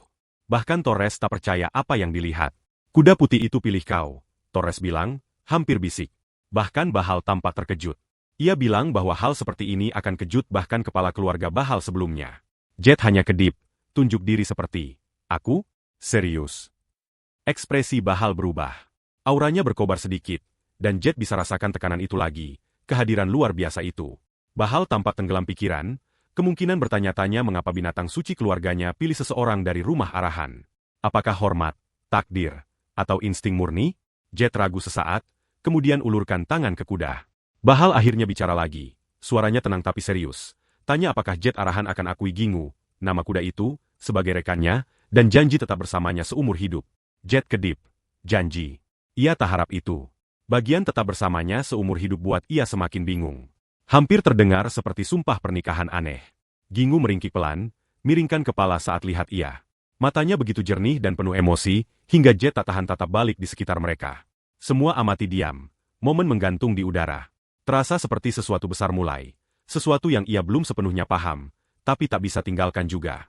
Arahan tatap Gingu sebentar. Minta ia pilih ia. Agak nyata. Tapi dengan wali kota jelas inginkan ia, dan aura intens Bahal tekan begitu berat, Jet tak punya hati untuk tolak. Untuk saat ini, ia cukup angguk dan setuju bahwa ia akan hormati ikatan. Reaksi wali kota segera. Ia meringkik bahagia, jelas gembira. Jet, bagaimanapun, tak tahan pikir dalam hati bahwa ekspresinya terlalu serius untuk nyaman. Sebelum bisa renung lebih, suara potong momen dalam alarm. Philip teriak bahwa ini tak bisa diterima. Di sejarah keluarga, ia ingatkan semua. Hanya anggota Bahal yang pernah tunggangi kuda putih. Izinkan orang lain lakukan akan ciptakan presiden berbahaya. Bahal angguk, akui poin itu, tapi tunjuk bahwa hingga kini, Tuan selalu pilih dari dalam keluarga hanya karena tak ada pilihan lain pernah diberi. Philip, geram, desak lanjut. Ingatkan semua atas kekejaman masa lalu keluarga Arahan terhadap kuda putih Bahal. Bagaimana mereka perlakukan kejam, seperti ternak belaka. Ia tuntut bagaimana bisa percayakan rekan seperti itu pada mereka. Bahal, tenang dan tak tergoyahkan. Jelaskan bahwa itulah mengapa Jet sudah janji. Kata ia akan ikat ia. Philip, meski, hanya semakin marah. Ia bahkan tak ragu berdebat di depan Lord sendiri. Teriak bahwa penyihir bohong semudah bernapas. Bagaimana Bahal percaya janji ini? Respons Bahal sederhana tapi mengerikan. Jika Jet Arahan tak anggap kuda putih rekan, ia akan pribadi ambil nyawa ia. Torres dan Jet membeku. Panik naik atas berat deklarasi itu. Meski begitu, Philip coba protes lagi. Lord potong ia tanpa pikir dua kali. Ia bilang ia tak pernah ragu loyalitas Philip, tapi di masalah ini, ia tak akan dengar saran lebih. Philip genggam tinju, telan amarah yang ancam meledak, dan akhirnya gumam yang gan. Saat malam turun dan bulan naik, udara penuh gerak. Seseorang lewat Arahan tunggangi kuda putih. Saat lari melalui hutan, Jet tertawa pada diri, pikir bahwa tinggal lebih lama di wilayah Bahal terlalu berisiko. Kini, ini jauh lebih baik. Ini murni seru. Ia teriak keras, senyum lebar, bilang pada Gingu bahwa ia benar-benar suka ia. Itu melebihi apapun yang ia harap. Kuda balas, galop lebih cepat, dan bersama mereka robek melalui hutan. Jet teriak agar terus lari, dorong ke Filda dalam ledakan menggairahkan satu. Sementara itu, Lisa dan Leo amati tak percaya. Rahang Leo jatuh saat ia coba pahami adegan. Tak hanya arahan kembali hidup dari wilayah Bahal, ia lakukan yang mustahil. Ia bawa kembali kuda putih legendaris. Leo bilang pada Jet bahwa ia bisa lakukan apa saja yang ia mau, dan bahwa ia bangga jadi temannya. Jet balas bahwa mereka harus masuk dan bicara, karena ada banyak yang dibahas. Begitu di dalam, arahan jelaskan semuanya pada Leo tentang kartu sihir maya cermin hitam, esensi iblis, dan bahkan Laktoerval. Ia kemudian bilang pada Leo bahwa ia tak punya pilihan selain ke arahan sekarang. Tak ada cara hindar. Leo diam sebentar, kemudian bilang bahwa jika Jet ke arah, ia akan ikut. Jet ingat bahwa Leo bilang terakhir kali ia tak pernah tinggalkan rekan, dan ia bilang ia hargai pikiran itu, meski rumit. Leo potong, desak bahwa ia ingin jadi pelayan Jet. Ia ingatkan Jet bahwa ia sudah diasingkan lama dan mungkin tak punya pengikut tersisa, dan bahwa keluarga arahan penuh persaingan saudara intens, tinggalkan sedikit ruang untuk sekutu terpercaya. Jet akui itu benar. Lihat Lisa, Leo tunjuk bahwa ia mampu dan sudah lakukan banyak pekerjaan rumah, dan ia bilang pada Jet bahwa jika mereka semua layani ia, mereka akan bantu. Jet pertimbangkan diam dan renung dalam pikiran bahwa meski mungkin benar pisah dengan Leo sebelumnya, lihat Leo masih ingin tetap bersamanya buat tak mungkin tolak. Jet kemudian bilang pada mereka ia terima, dan bahwa mereka akan ke arahan bersama. Tapi bahkan saat bilang ini, ia pikir ke depan. Ia tak bisa pergi nekat. Mereka butuh pijakan. Satu-satunya pilihan kini Laktovel, anggota terakhir selamat keluarga pandai besi yang dimusnahkan, dan esensi iblis dari Basilisk. Ia beralasan bahwa air suci dibutuhkan untuk ubah esensi iblis jadi elisir, dan untuk selesaikan kedua masalah. Mereka tak punya pilihan selain Khmers. Ia bertanya-tanya berapa lama kepala keluarga arahan akan tunggu sebelum bertindak. Pagi berikutnya, Jet bilang pada kelompok siap-siap, dan mereka semua pergi bersama, naik bersama kuda putih indah. Matahari terbit saat mereka maju, masing-masing bertekad dan siap untuk apapun yang menanti. Leo tampak benar-benar terkejut dan tanya apa yang arahan lakukan dengan semua batang emas. Catat bahwa total 500 koin emas, dan bertanya-tanya apa yang mungkin butuh sebanyak itu. Bahkan Lisa tak harap ini, tapi ia tetap tenang saat amati arahan duduk di depan Leo. Ia jelaskan bahwa bahkan 500 koin mungkin tak cukup. Ia bilang pada mereka bahwa elisir yang ia coba buat butuh tuang air suci ke esensi iblis, dan bahwa tingkat sukses tergantung sepenuhnya pada kekuatan ilahi air suci yang dipakai.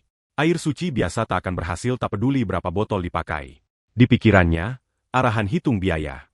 Dengan harga rata-rata air suci 10 koin emas per botol, ia butuh sekitar 50 botol. Akan ketat, dan jika habiskan semua uang itu dan gagal, ia mungkin akhirnya nangis. Itulah mengapa ia datang ke Khmers. Ia bisa percaya pendeta itu. Leo tanya apakah ia benar-benar ambil semuanya. Usul tinggalkan setidaknya satu batang emas sebagai dana darurat. Arahan geleng kepala dan bilang tidak. Tunjuk bahwa mereka masih punya beberapa koin perak tersisa. Ia bilang pada Leo bahwa ia akan keluar sebentar, dan minta ia cari seseorang untuk ia. Leo tanya siapa, dan arahan bilang orang tua yang ia sebut kemarin. Lakto, pria bermata satu berambut putih. Leo menunjukkan bahwa mungkin ada banyak pria tua bermata satu berambut putih di sekitar. Tapi arahan tunjukkan tumpukan koin perak di meja. Jelaskan bahwa ia harus tawarkan bayaran dan kumpulkan semua pria seperti itu di satu tempat. Leo sadar bahwa itu buat mudah kenali orang yang benar. Arahan jelaskan bahwa mereka tak punya banyak uang secara keseluruhan. Tapi karena Lakto buronan, ia tak akan muncul hanya untuk beberapa koin. Saat Leo tanya bagaimana mereka temukan ia, arahan bilang mereka hanya perlu cari tahu siapa yang tak muncul. Ia juga ingatkan Leo bahwa Lakto tak akan pakai nama asli, jadi jangan panggil ia Lakto juga. Leo angguk, janji akan lakukan sebaik mungkin, dan arahan ucapkan terima kasih, bilang ia andalkan ia. Dengan itu, arahan pergi dengan koper. Di pikirannya, ia pikir betapa ia awalnya rencana pakai uang untuk beli alat sihir. Tapi setelah dengar cerita Laktovel dari Gordon, ia ubah rencana.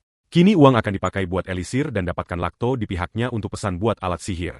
Itu hasil terbaik mungkin, katanya pada diri. Setidaknya itulah harapannya.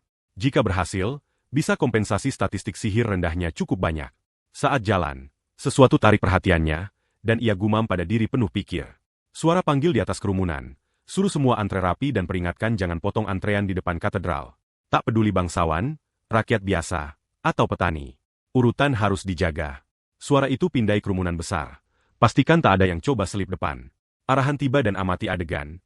Pikir dalam hati bahwa ini katedral. Mengapa ada kerumunan begitu besar? Apakah kekuatan ilahi yang benar-benar jadi terkenal begitu cepat? Terasa terlalu dini. Ia condong dan tanya orang di depannya. Ada apa? Pria itu jelaskan bahwa air suci dijual setengah harga. Itulah mengapa semua di sini. Arahan terkejut, tapi tak bereaksi luar. Pikir dalam hati bahwa ini sebenarnya kesempatan bagus.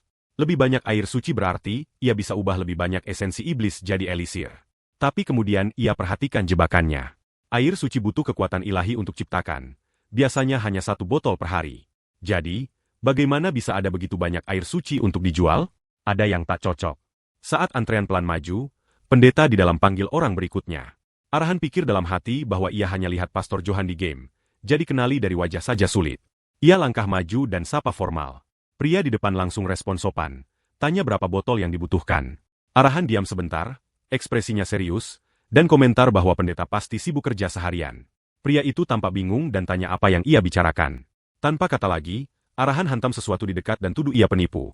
Bersikeras bahwa hanya ada 1 Pastor Johan Chris di Katedral Meyers, dan tuntut tahu di mana Pastor Yohan asli. Pria itu tertawa terbahak dan bilang ia tak tahu apa yang Arahan bicarakan. Ia klaim ia benar-benar Yan. Kemudian angkat sesuatu tajam yang berkilau di cahaya. Ia bilang pada Arahan bahwa jika tak ada urusan lain, ia harus pergi. Ingatkan bahwa banyak orang tunggu di belakang. Arahan membeku sebentar. Sadar ini tak akan sesederhana yang ia harap. Suara dari belakang teriak pada kerumunan, keluh antrean panjang dan bilang anaknya sakit. Mohon orang cepat. Arahan segera peringatkan pria itu bahwa ganggu katedral tak akan tadi lapor dan ancam beritahu garnisun lokal. Penipu itu hanya angkat bahu dan bilang bahwa jika ia lakukan salah, ia terima hukuman. Kemudian ia condong dekat dan bisik di telinga Jet. Peringatkan ia minggir jika tak ingin mati dan jangan halangi orang sibuk. Jet tak respons. Saat hari jadi malam, Arahan duduk diam, pikir. Ia bahkan tak takut tentara kekaisaran.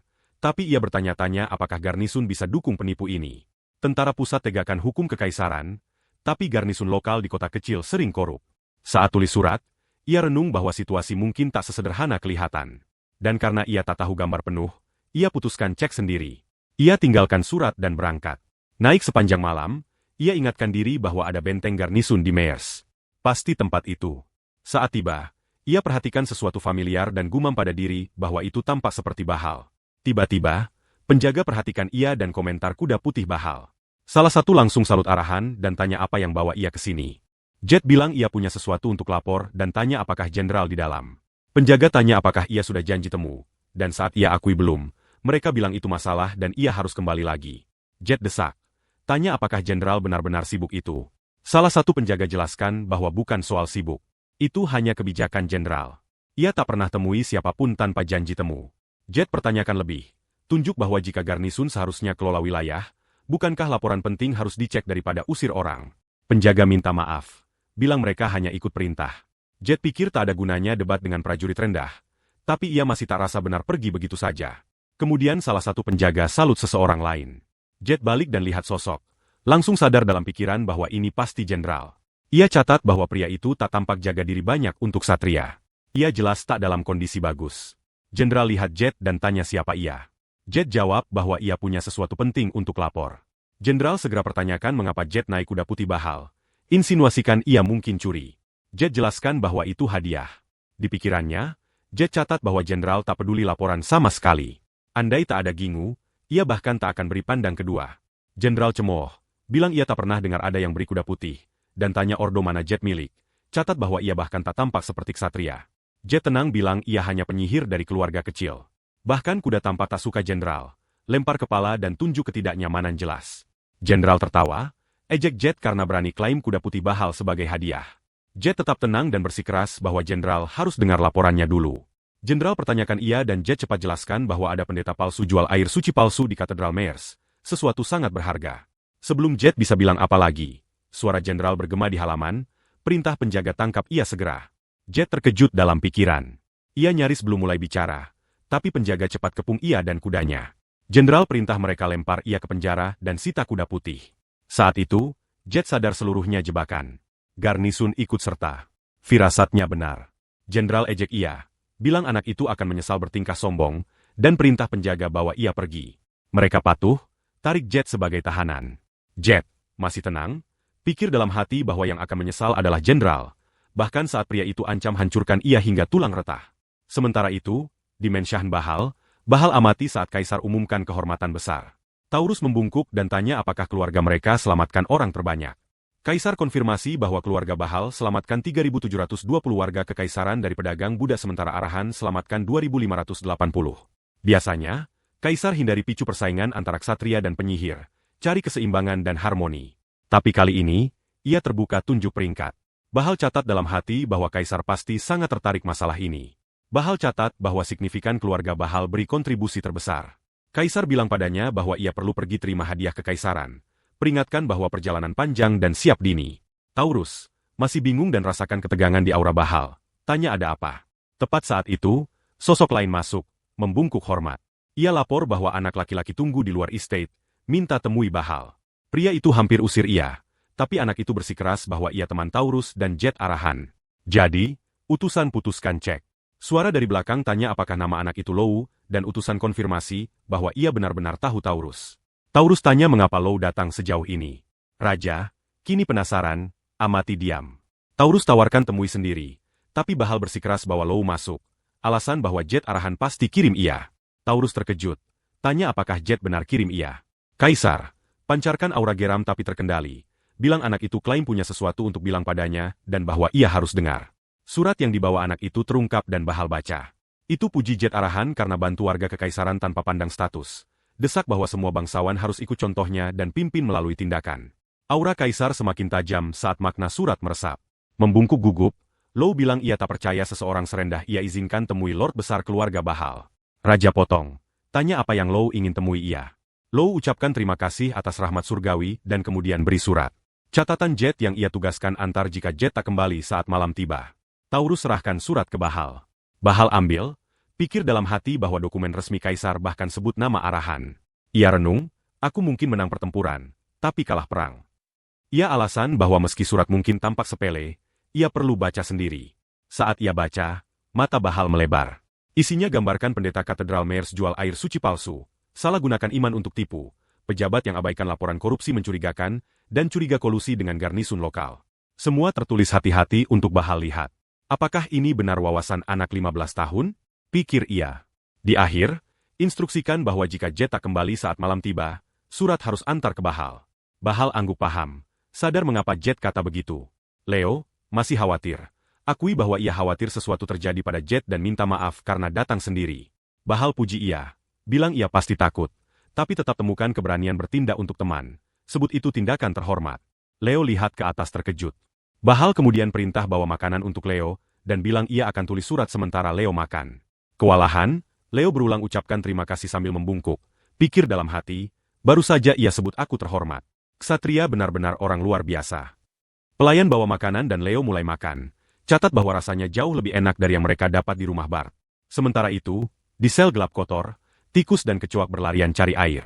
Diikat kaki dan tangan, Arahan lelah, tapi tetap lakukan latihan. Penjaga berdiri di dekat, geleng kepala dan pikir. Bajingan gila itu sudah lakukan lebih dari 2 jam. Penjaga bosan gumam bahwa mereka gantung Jet untuk siksa. Tapi apapun yang ia lakukan buat penjaga rasa seperti hilang akal. Bau di sel buat semua mual. Jenderal tiba dan penjaga tegak. Lapor ke atas, Jenderal tanya mengapa Jet bertingkah seperti itu. Penjaga, salut, bilang ia tak tahu pasti. Tapi bahwa Jet ulangi rutinitas aneh sama sepanjang waktu. Setiap penjaga tugas sebelumnya beri laporan sama. Jenderal catat bahwa Jet pasti tangguh, dan mereka buka sel untuk tarik ia keluar. Jenderal bilang pada Jet bahwa tergantung jawaban, ia mungkin dibebas atau siksa lebih buruk. Ia tanya apakah Jet pakai mantra pada kuda putih Bahal. Jet jawab bahwa kuda hanya dengar tuan. Itu pilih. Tak ada mantra terlibat. Jenderal cemooh ide bahwa kuda perang Satria pilih penyihir dan bilang Jet akan tahu beda. Ia keluh bahwa siksa pasti terlalu ringan dan umumkan ia akan urus sendiri. Bangga bahwa tak ada yang tahan 30 menit di metode ia. Ia ambil belati tajam, peringatkan Jet bahwa ini kesempatan terakhir bicara, dan gambarkan rasa sakit hingga tulang yang ia siap beri. Jet cukup bilang padanya minggir, tersenyum melalui itu yang buat Jenderal marah. Sebut ia segala nama hingga utusan tiba-tiba masuk, teriak bahwa surat dari Bahal tiba. Jenderal lempar belati kesal dan tuntut tahu apa ributnya. Bilang utusan jangan ganggu saat interogasi kecuali mendesak. Utusan desak itu mendesak dan serahkan surat. Jenderal robek buka dan baca.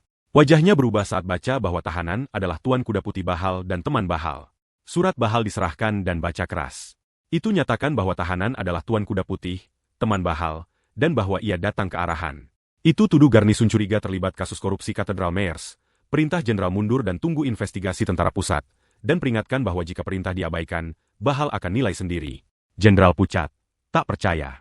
Ia tanya investigasi apa dan cemooh ide, bahwa Bahal ancam jenderal ditunjuk kaisar. Kemudian ia tatap tajam Jet dan tuduh ia senyum sepanjang waktu. Tunggu momen ini, bersikeras bahwa bahkan Bahal tak bisa dorong perwira kekaisaran. Jet tenang jawab bahwa ada pembenaran jelas untuk klaim. Jenderal geram bahwa pembenaran tak berarti, bahwa jika ia cukup bunuh Jet dan pendeta palsu, tak akan ada bukti. Saat itu, aura listrik Jet berkobar. Ia pikir dalam hati bahwa orang seperti ini hanya belajar saat roboh. Lonjakan kekuatan buat penjaga mundur. Jenderal Kedip terkejut sungguh dan bilang bahwa ini kunci petir. Rantai muncul dari tak ada dan ikat jenderal. Reaksi pertama Jet juga terkejut. Ia tak harap backup level itu. Ia pikir korps cermin hitam di antara prajurit biasa. Seberapa jauh jangkauan organisasi ini? Suara dari pengawal umumkan bahwa Lord perintah Jet kembali segera, dan bahwa mereka akan kawal ia. Jet tanya dalam kepala kapan itu terjadi, dan gumam tentang betapa dalam jangkauan organisasi.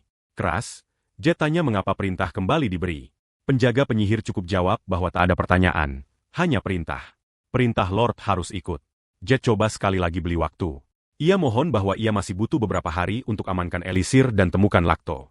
Penjaga penyihir tegas dan ulangi bahwa tak mungkin. Mereka hanya ikut perintah Lord. Jet sadar ia harus tunda.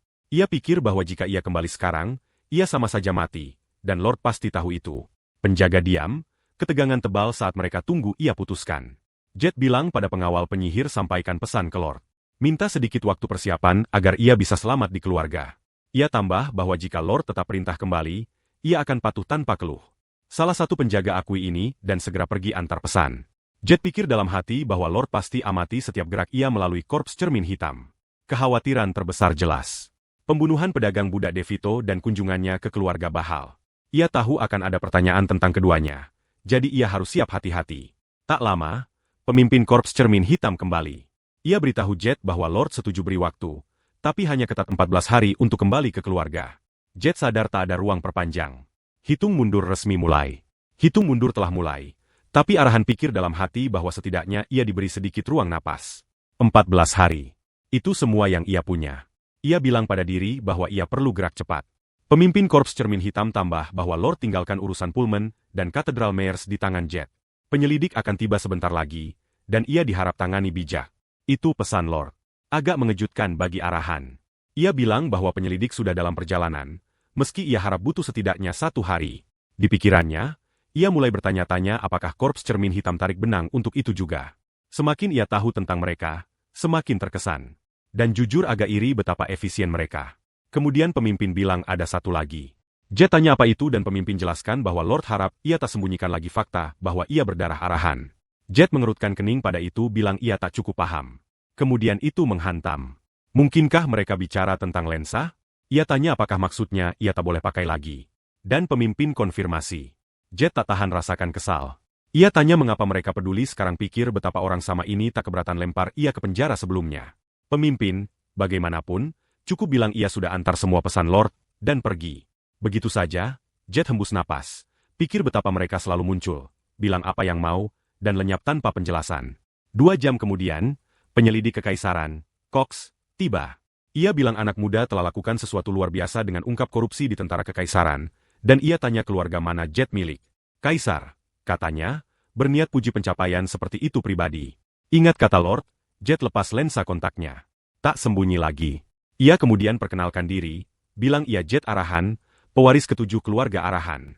Cox terkejut dulu, tapi cepat tertawa terbahak. Bilang betapa kebetulan. Jadi, ini arahan sama yang disebut di dokumen resmi Kaisar. Jet Kedip bingung, bertanya-tanya dokumen apa yang ia bicarakan. Cox tampak terkejut bahwa Jet tak tahu dan jelaskan bahwa nama ia muncul di surat resmi ditulis Kaisar sendiri. Ia bahkan tunjuk dokumen. Tunjuk sebut nama arahan di akhir. Cox bilang Kaisar puji ia di istana kekaisaran, dan bahwa ia ingin temui ia pribadi. Jet masih tak cukup percaya, dan tanya bagaimana Kaisar bahkan tahu tentang ia. Cox jelaskan bahwa Baginda sering bicara bebas dengan orang tak peduli pangkat, dan bahwa beberapa yang baru diselamatkan sebut nama arahan. Jet pikir diam. Mungkinkah Gordon? Jet ingat Gordon bilang ia akan balas budi, tapi ia tak pernah bayang akan kembali seperti ini. Penyelidik Cox bilang padanya Kaisar akan senang, dan bahwa ini berita baik untuk keluarga Jet juga. Dengar kata keluarga picu sesuatu di Jet. Jet kemudian minta satu bantuan pada Cox. Ia ingin tangani kasus Katedral Mers hingga akhir sendiri. Cox bilang ia paham dan setuju. Jet bisa selesaikan apa yang ia mulai. Saat membungkuk, Jet pikir bahwa Cox persis seperti yang diharap dari penyelidik tentara pusat. Siap lepaskan kredit pribadi dan tetap dukung tindakan benar tanpa ragu. Jet ucapkan terima kasih dan Cox tertawa. Kagum terima kasih dari arahan. Ia puji sopan santun Jet dan sebut itu menyegarkan. Jet di kepala bertanya-tanya apakah bajingan yang disebut itu benar-benar semua yang ada di arahan. Saat Jet marah melalui kota dengan pasukan tentara pusat di belakang, penonton bisik dan tunjuk.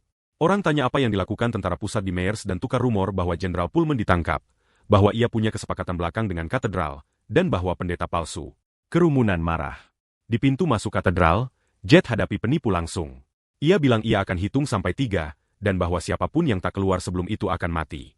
Saat diam ikut, satu prajurit usul tarik paksa. Jet peringatkan bahwa senjata dan pakai mana dilarang di dalam katedral kekaisaran, dan bahwa itu berbahaya. Prajurit lain usul tunggu surat otorisasi. Jet tolak tunggu. Ia bilang ia tak punya waktu dan bahwa ia akan urus sendiri, minta prajurit tetap di tempat. Prajurit terkejut dan khawatir keras tentang apa yang bisa salah, tapi Jet bersikeras aman dan langkah maju. Beberapa prajurit gumam bahwa Jet tak bisa pakai sihir. Jadi taktik apa yang mungkin ia punya? Yang lain usul mereka harus ikut masuk. Kemudian Cox tiba dengan surat otoritas, dan pasukan sorak bahwa dengan otorisasi, tak ada alasan ragu. Cox tahan mereka dan jelaskan bahwa ia beri Jet lambang perintah, spesifik agar Jet bisa selesaikan kasus sendiri. Prajurit balas dorong, khawatir orang bersenjata di dalam katedral dan tanggung jawab jika ada salah. Cox tanya apakah mereka benar paham mengapa arahan ditakuti dan dihormati. Saat penjaga jawab bahwa karena arahan kuat, Cox koreksi. Kekuatan saja bukan alasan. Arahan selalu tepati kata. Jet buka pintu katedral untuk ungkap kelompok besar penipu di dalam. Cox angguk dan bilang bahaya sejati adalah orang yang tak peduli cara atau metode. Itulah yang buat mereka menakutkan. Prajurit tiba-tiba paham. Jet panggil penipu keluar, tuduh mereka tipu warga kekaisaran, dan jalan masuk. Cox amati komentar bahwa protagonis hari ini akan arahan itu. Jeritan meledak dari dalam. Kemudian suara potong. Prajurit di luar gelisah karena Jet masuk sendirian. Tapi sesaat kemudian, sosok-sosok mulai keluar. Terikat dan kalah. Jet yang taklukkan mereka. Semua terpana. Cox, bagaimanapun, tak terkejut. Ia tanya pada Jet bagaimana ia bisa kalahkan mereka tanpa pakai mana. Jet bilang itu tak terlalu sulit. Cox ucapkan selamat. Bilang sekali lagi bahwa arahan peroleh hormatnya. Jet bilang pada Cox bahwa penipu itu jual air suci palsu dan bahwa kemungkinan banyak korban. Jadi urusan perlu ditangani benar. Cox yakinkan bahwa tentu saja mereka akan urus semua yang terdampak. Jet bilang bahwa sebagai penyelidik, ia akan ambil tanggung jawab dan tangani sisanya. Kemudian ia balik ke katedral dan bilang bahwa aman keluar sekarang. Sapa pastor langsung. Semua amati saat pendeta tua pelan keluar. Bisik-bisik segera menyebar. Orang kenali ia. Beberapa teriak bahwa itu Pastor Johan, dan tak lama kerumunan menangis ucapkan terima kasih pada Tuhan, karena jaga ia hidup. Penipu sementara tampak kesal atas keributan. Tapi kemudian Pastor Johan langkah maju dan sembuhkan pria yang tipu semua orang. Jet bisa rasakan juga. Kehangatan energi ilahi isi ruangan. Ia diam catat bahwa ini pasti kekuatan ilahi. Kekuatan begitu nyaman hingga pengamat pun rasakan dalam. Pastor kemudian bilang pada semua untuk bertobat dan hidup sesuai kehendak Tuhan. Janji bahwa Tuhan akan selalu bersama mereka. Satu persatu, orang minta maaf dan janji ubah. Seluruh aula meledak dalam puji syukur saat mereka nyanyi bahwa Pastor Johan telah kembali. Saat segalanya tenang, Pastor secara formal perkenalkan diri lagi sebagai Johan Chris, pendeta kekaisaran ke-49. Ia ungkap terima kasih mendalam pada Jet arahan, karena penuhi kehendak Tuhan dan undang ia minum teh. Jet setuju tanpa ragu.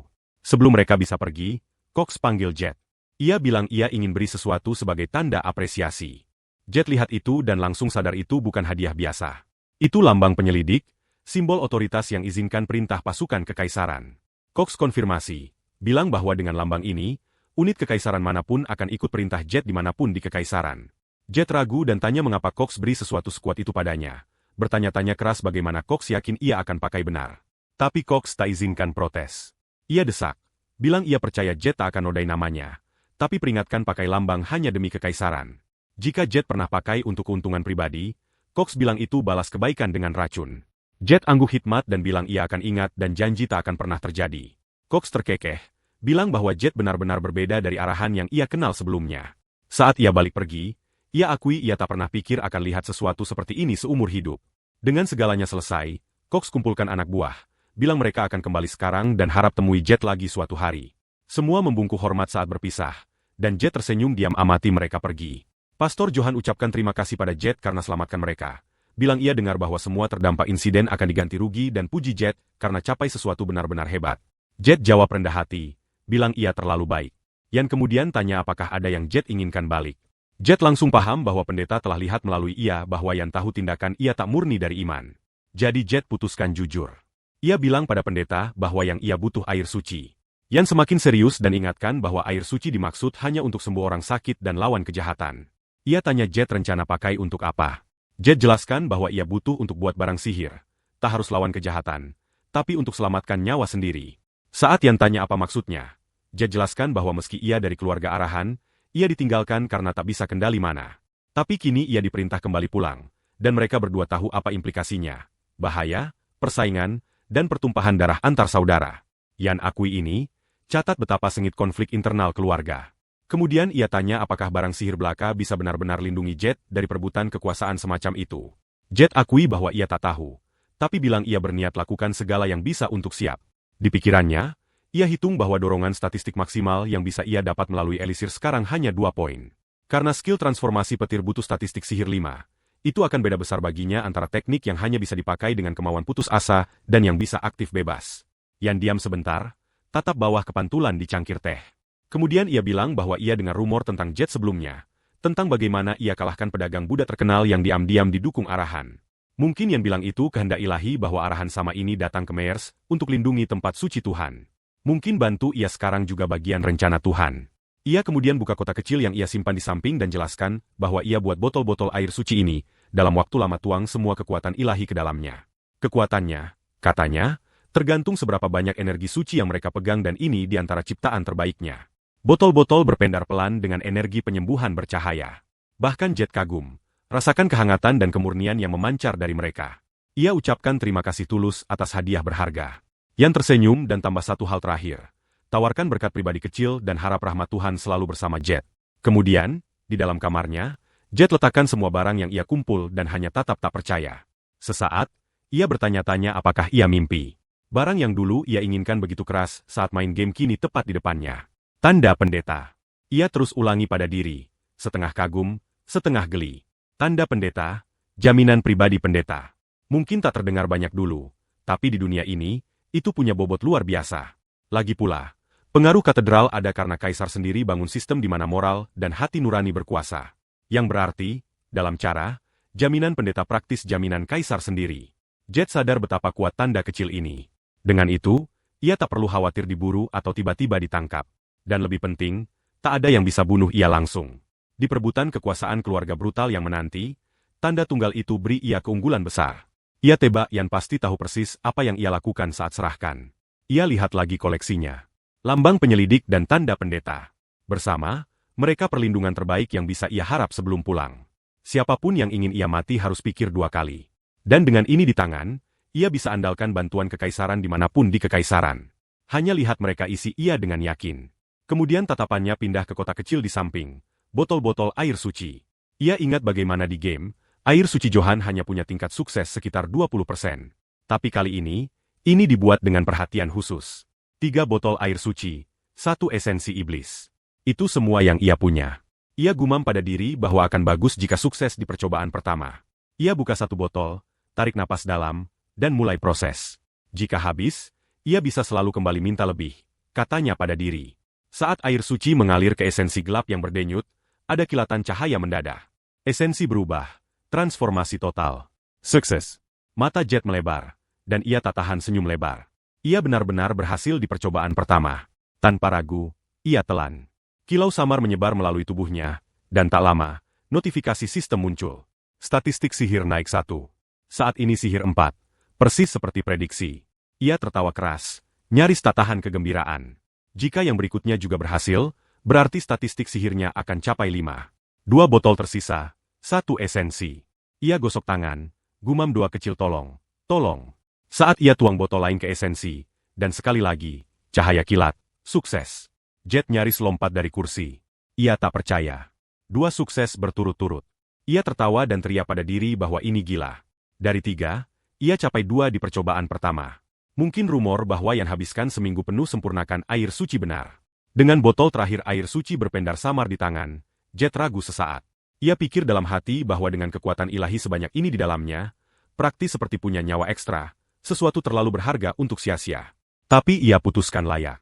Begitu ia telan, gelombang kehangatan menyebar melalui ia, dan notifikasi lain muncul di depan mata. Sihirnya capai 5. Pesan baru muncul. Sihir tambahan tersedia. Transformasi petir tingkatkan kemampuan fisik pemakai secara besar. Dapat efek perisai sebanding kekuatan sihir. Jet hanya tatap itu sebentar, kemudian tertawa terbahak. Ia bahkan tak tahan kegembiraan. Ketegangan yang ia bawa hilang seketika. Ia bilang pada diri bahwa jika transformasi petir butuh sihir 10, ia mungkin sudah nangis sekarang. Rasa lega buat ia tertawa lebih keras. Ia duduk di sana senyum seperti anak kecil. Pikir ini sebenarnya lebih seru daripada main game sendiri. Pagi berikutnya, Lou tunggu ia, balik-balik catatan. Lou bilang ia sudah cari orang bermata satu berambut putih yang Jet sebut, dan ada sekitar 40 total. Tak sebanyak dugaan. Jet setuju, bilang, itu terdengar pas. Lou jelaskan bahwa ia kumpul sebagian besar di satu tempat dengan tawarkan uang, dan 34 benar-benar muncul. Jadi, orang yang Jet cari pasti di antara 6 tersisa. Saat Jet tanya apakah ia sudah temukan, Lou bangga bilang, tentu saja, dan bahkan catat lokasi persis mereka. Mereka mungkin bisa temukan target besok. Jet senyum lebar, terkesan, dan bilang itu akan buat segalanya jauh lebih mudah. Lou, jelas cari pujian, bilang ini kerja dasar baginya. Ia bisa tangani tugas lebih sulit juga. Kemudian ia tanya, setengah bercanda tapi setengah harap, apakah Jet pikir ia cukup mampu? Jet tak langsung jawab. Ia lihat Lou sebentar, kemudian akhirnya bilang bahwa Lou tak perlu usaha keras begitu. Ia sudah tahu ia pintar, dan lebih penting, Jet bilang padanya bahwa ia akan ambil tanggung jawab atas ia dan adiknya hingga akhir. Lagi pula, mereka pendamping sejati pertama ia. Kalimat itu sentuh hati Lou dan Lisa langsung. Mata mereka mulai berair seketika, dan Jet tak tahan hembus napas. Bilang mereka jangan emosional atas sesuatu yang seharusnya normal. Ia bahkan bercanda bahwa pasti ada yang salah dengan mereka. Mungkin penyakit terlalu sensitif. Tepat saat itu, wanita dekati mereka. Ia lihat Jet dan tanya apakah mata merah itu berarti ia Tuan Jet Arahan. Jet angkat alis dan tanya bagaimana ia tahu ia. Wanita itu tertawa dan bilang bahwa jika ada di Meyers yang tak tahu siapa Jet Arahan sekarang, pasti mata-mata. Konon, kata menyebar cepat. Arahan muda yang hukum penipu, lindungi katedral, dan selamatkan Pastor Johan. Saat Jet lirik sekeliling, ia perhatikan semua orang lihat ia, bisik. Sesaat, ia pikir semua tatap karena mata merahnya. Tapi kini ia sadar ada alasan lain sepenuhnya. Orang bergumam excited di sekitarnya. Itu Jet Arahan. Hei, lihat. Itu pria itu, yang selamatkan katedral. Dan saat ia jalan melalui jalan, meski coba jaga wajah datar, Jet tak tahan senyum kecil. Saat Jet jalan melalui jalan, bisik-bisik bergema di kerumunan di sekitarnya. Beberapa tatap lebar mata, yang lain condong dekat satu sama lain, gumam gugup. Satu pria bilang sesuatu tentang bagaimana mereka jangan lihat langsung Arahan karena kontak mata bisa bunuh. Yang lain jawab bahwa aman. Jet konon utusan Tuhan. Yang lain tambah bahwa mereka selalu pikir Arahan kejam. Tapi mungkin tak semua seperti itu. Lou lirik sekeliling jelas bingung atas perhatian mendadak. Sementara Lisa gantung di lengan, bisik bahwa ia takut. Kemudian seluruh kerumunan mulai bicara serentak. Suara tumpang tindih. Mereka ucapkan terima kasih pada Jet karena lindungi Katedral Meyers. Bilang mereka akan ingat perbuatan baiknya turun-temurun. Beberapa bahkan tunduk kepala hormat. Jet, bagaimanapun, rasakan benar-benar kewalahan. Ia pikir dalam hati bahwa ia hadapi banyak situasi gila. Tapi tingkat perhatian ini hanya memalukan. Coba tak buat jelas. Ia condong ke Lou dan Lisa. Bisik pelan bahwa mereka harus selip pergi sebelum semakin buruk. Mereka mulai gerak melalui kerumunan. Coba tetap santai saat tiba-tiba langkah Jet goyah. Sensasi aneh menghantam. Instingnya tajam. Tubuhnya tegang. Ada yang terasa salah. Matanya pindai orang di sekitar, hingga ia lihat sosok berdiri tepat di luar kerumunan. Rambut putih. Satu mata. Lacto curvile. Jet langsung paham. Orang yang ia cari tepat di sana. Jet tiba-tiba berhenti, mata sempit. Ia dorong melalui kerumunan. Bilang semua minggir. Sesuatu tarik perhatiannya. Sosok itu lagi. Tanpa pikir dua kali, ia buru-buru maju, tapi saat sampai tempat, orang itu sudah hilang. Lou kejar, agak sesak napas, dan tanya ada apa. Jet gumam bahwa ia lihat ia, yang mereka cari, tapi pria itu lenyap sebelum ia bisa lihat lebih baik. Tanpa buang waktu, Jet panggil Leo, tanya lokasi terdekat di antara 6 kemungkinan sarang yang mereka tandai tadi. Leo langsung jawab, dan mereka semua berangkat, lari melalui jalan sempit. Saat Jet lari depan, ia sudah pikir kemungkinan. Jika Lacto benar berniat kabur, ia tak akan buat mudah. Pandai besi levelnya mungkin punya selusin cara lenyap tanpa jejak. Lou teriak arah sambil lari di samping. Belok kiri di ujung jalan, kemudian lurus ke gedung tinggi usang. Kamar 203. Mereka buru-buru naik tangga dan jebol masuk kamar, hanya untuk temukan pria ketakutan duduk di lantai. Pria malang itu langsung membungkuk. Mohon lebih waktu bayar sewa. Jet nyaris tak lirik sebelum lompat langsung keluar jendela dan mendarat bawah. Ia bilang pada Lou lanjut ke lokasi berikutnya. Lou teriak kejar. Sebut ia bajingan gila, tapi tetap ikut. Mereka cek satu rumah demi satu. Setiap kali temukan orang salah. Frustrasi bangun dengan setiap jalan buntu, hingga Lou tunjuk ke tempat lain. Basement tingkat 1, kamar sisi kiri. Kali ini, Jet berhenti sebentar. Ada yang terasa salah. Instingnya berdering. Ia diam bilang pada Lou naik atas dan tunggu. Udara terasa berat, berbahaya. Ia hampir rasakan kehadiran sihir di dinding. Jika Lakto benar tinggal di sini, tak mengejutkan jika tempat dipasang jebakan. Pandai besi utama buron tak akan tinggalkan punggung tak jaga. Tanpa ragu, Jet aktifkan transformasi sihir petir. Percikan biru berderak di tubuhnya saat ia langkah maju. Sesaat kemudian, ledakan membutakan robek ruangan. Notifikasi sistem kilat di depan mata. Transformasi sihir petir dinonaktifkan. Sifat penantang abadi aktif. Saat asap hilang, Jet perhatikan cahaya samar api biru jilat puing. Api biru. Tak sesuatu yang lihat setiap hari, bahkan untuk alat sihir lanjutan. Hasilkan api biru butuh energi luar biasa. Tapi ini, hanya jebakan sederhana, ciptakan itu. Lou buru-buru turun, teriak cek apakah Jet baik-baik saja. Tapi Jet nyaris tak dengar. Ia terlalu sibuk analisis. Api biru seharusnya atribut api unggul. Sesuatu yang bahkan penyihir lingkaran tinggi sulit hasilkan. Jika Lakto bisa buat ledakan seperti ini dengan jebakan, tingkat keterampilannya melebihi apapun yang Jet harap. Ia gumam frustrasi, lihat sekeliling reruntuhan. Semuanya hancur berkeping. Andai tak ada penantang abadi, ia sudah mati seketika. Ia tahu sifat itu baik. Ia pakai berkali-kali di game. Sederhana dengan penantang abadi, tak ada yang bisa one-shot bunuh ia.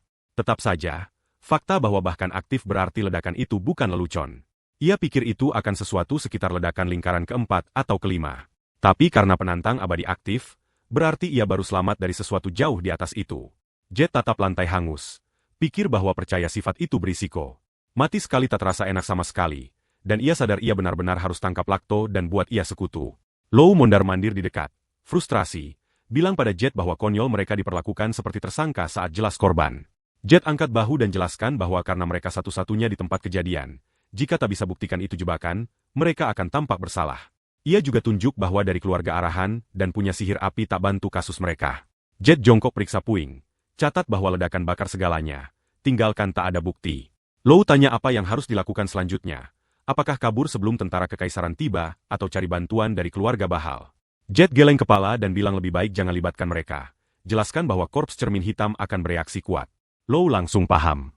Tiba-tiba, suara umumkan bahwa garnisun lokal Meyers, Jenderal Madden, tuntut Jet keluar segera. Jet bilang pada Lou dan Lisa tetap di tempat. Bilang ia akan urus sendirian.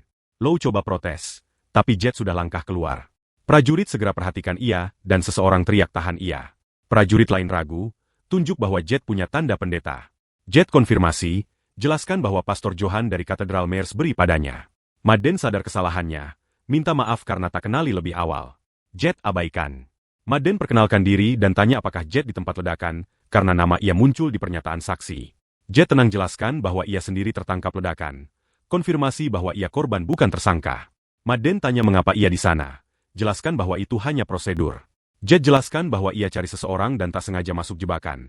Akui bahwa ia sama terkejut seperti orang lain. Madden angguk. Bilang ia paham. Jet pikir dalam hati bahwa berkat tanda pendeta, tak peduli seberapa mencurigakan ia tampak, Madden tak bisa perlakukan ia seperti kriminal. Ia sadar ini mungkin berkat terselubung. Punya garnisun lokal di pihaknya akan buat temukan Lakto tersembunyi jauh lebih mudah. Jet tanya pada Madden apakah ia bisa pinjam bantuan. Madden jelaskan bahwa tentara kekaisaran tak bisa bertindak atas urusan pribadi, dan bahwa otoritas publik tak bisa sia-sia tanpa pembenaran. Jet pertimbangkan sebentar. Kemudian tunjuk lambang penyelidiknya, tanya apakah itu hitung sebagai pembenaran. Mata Madden melebar terkejut. Tanya bagaimana Jet dapatkan itu. Jet jelaskan bahwa penyelidik Cox beri padanya. Bilang bahwa tunjukan itu akan izinkan terima bantuan dari pasukan kekaisaran. Madden angguk.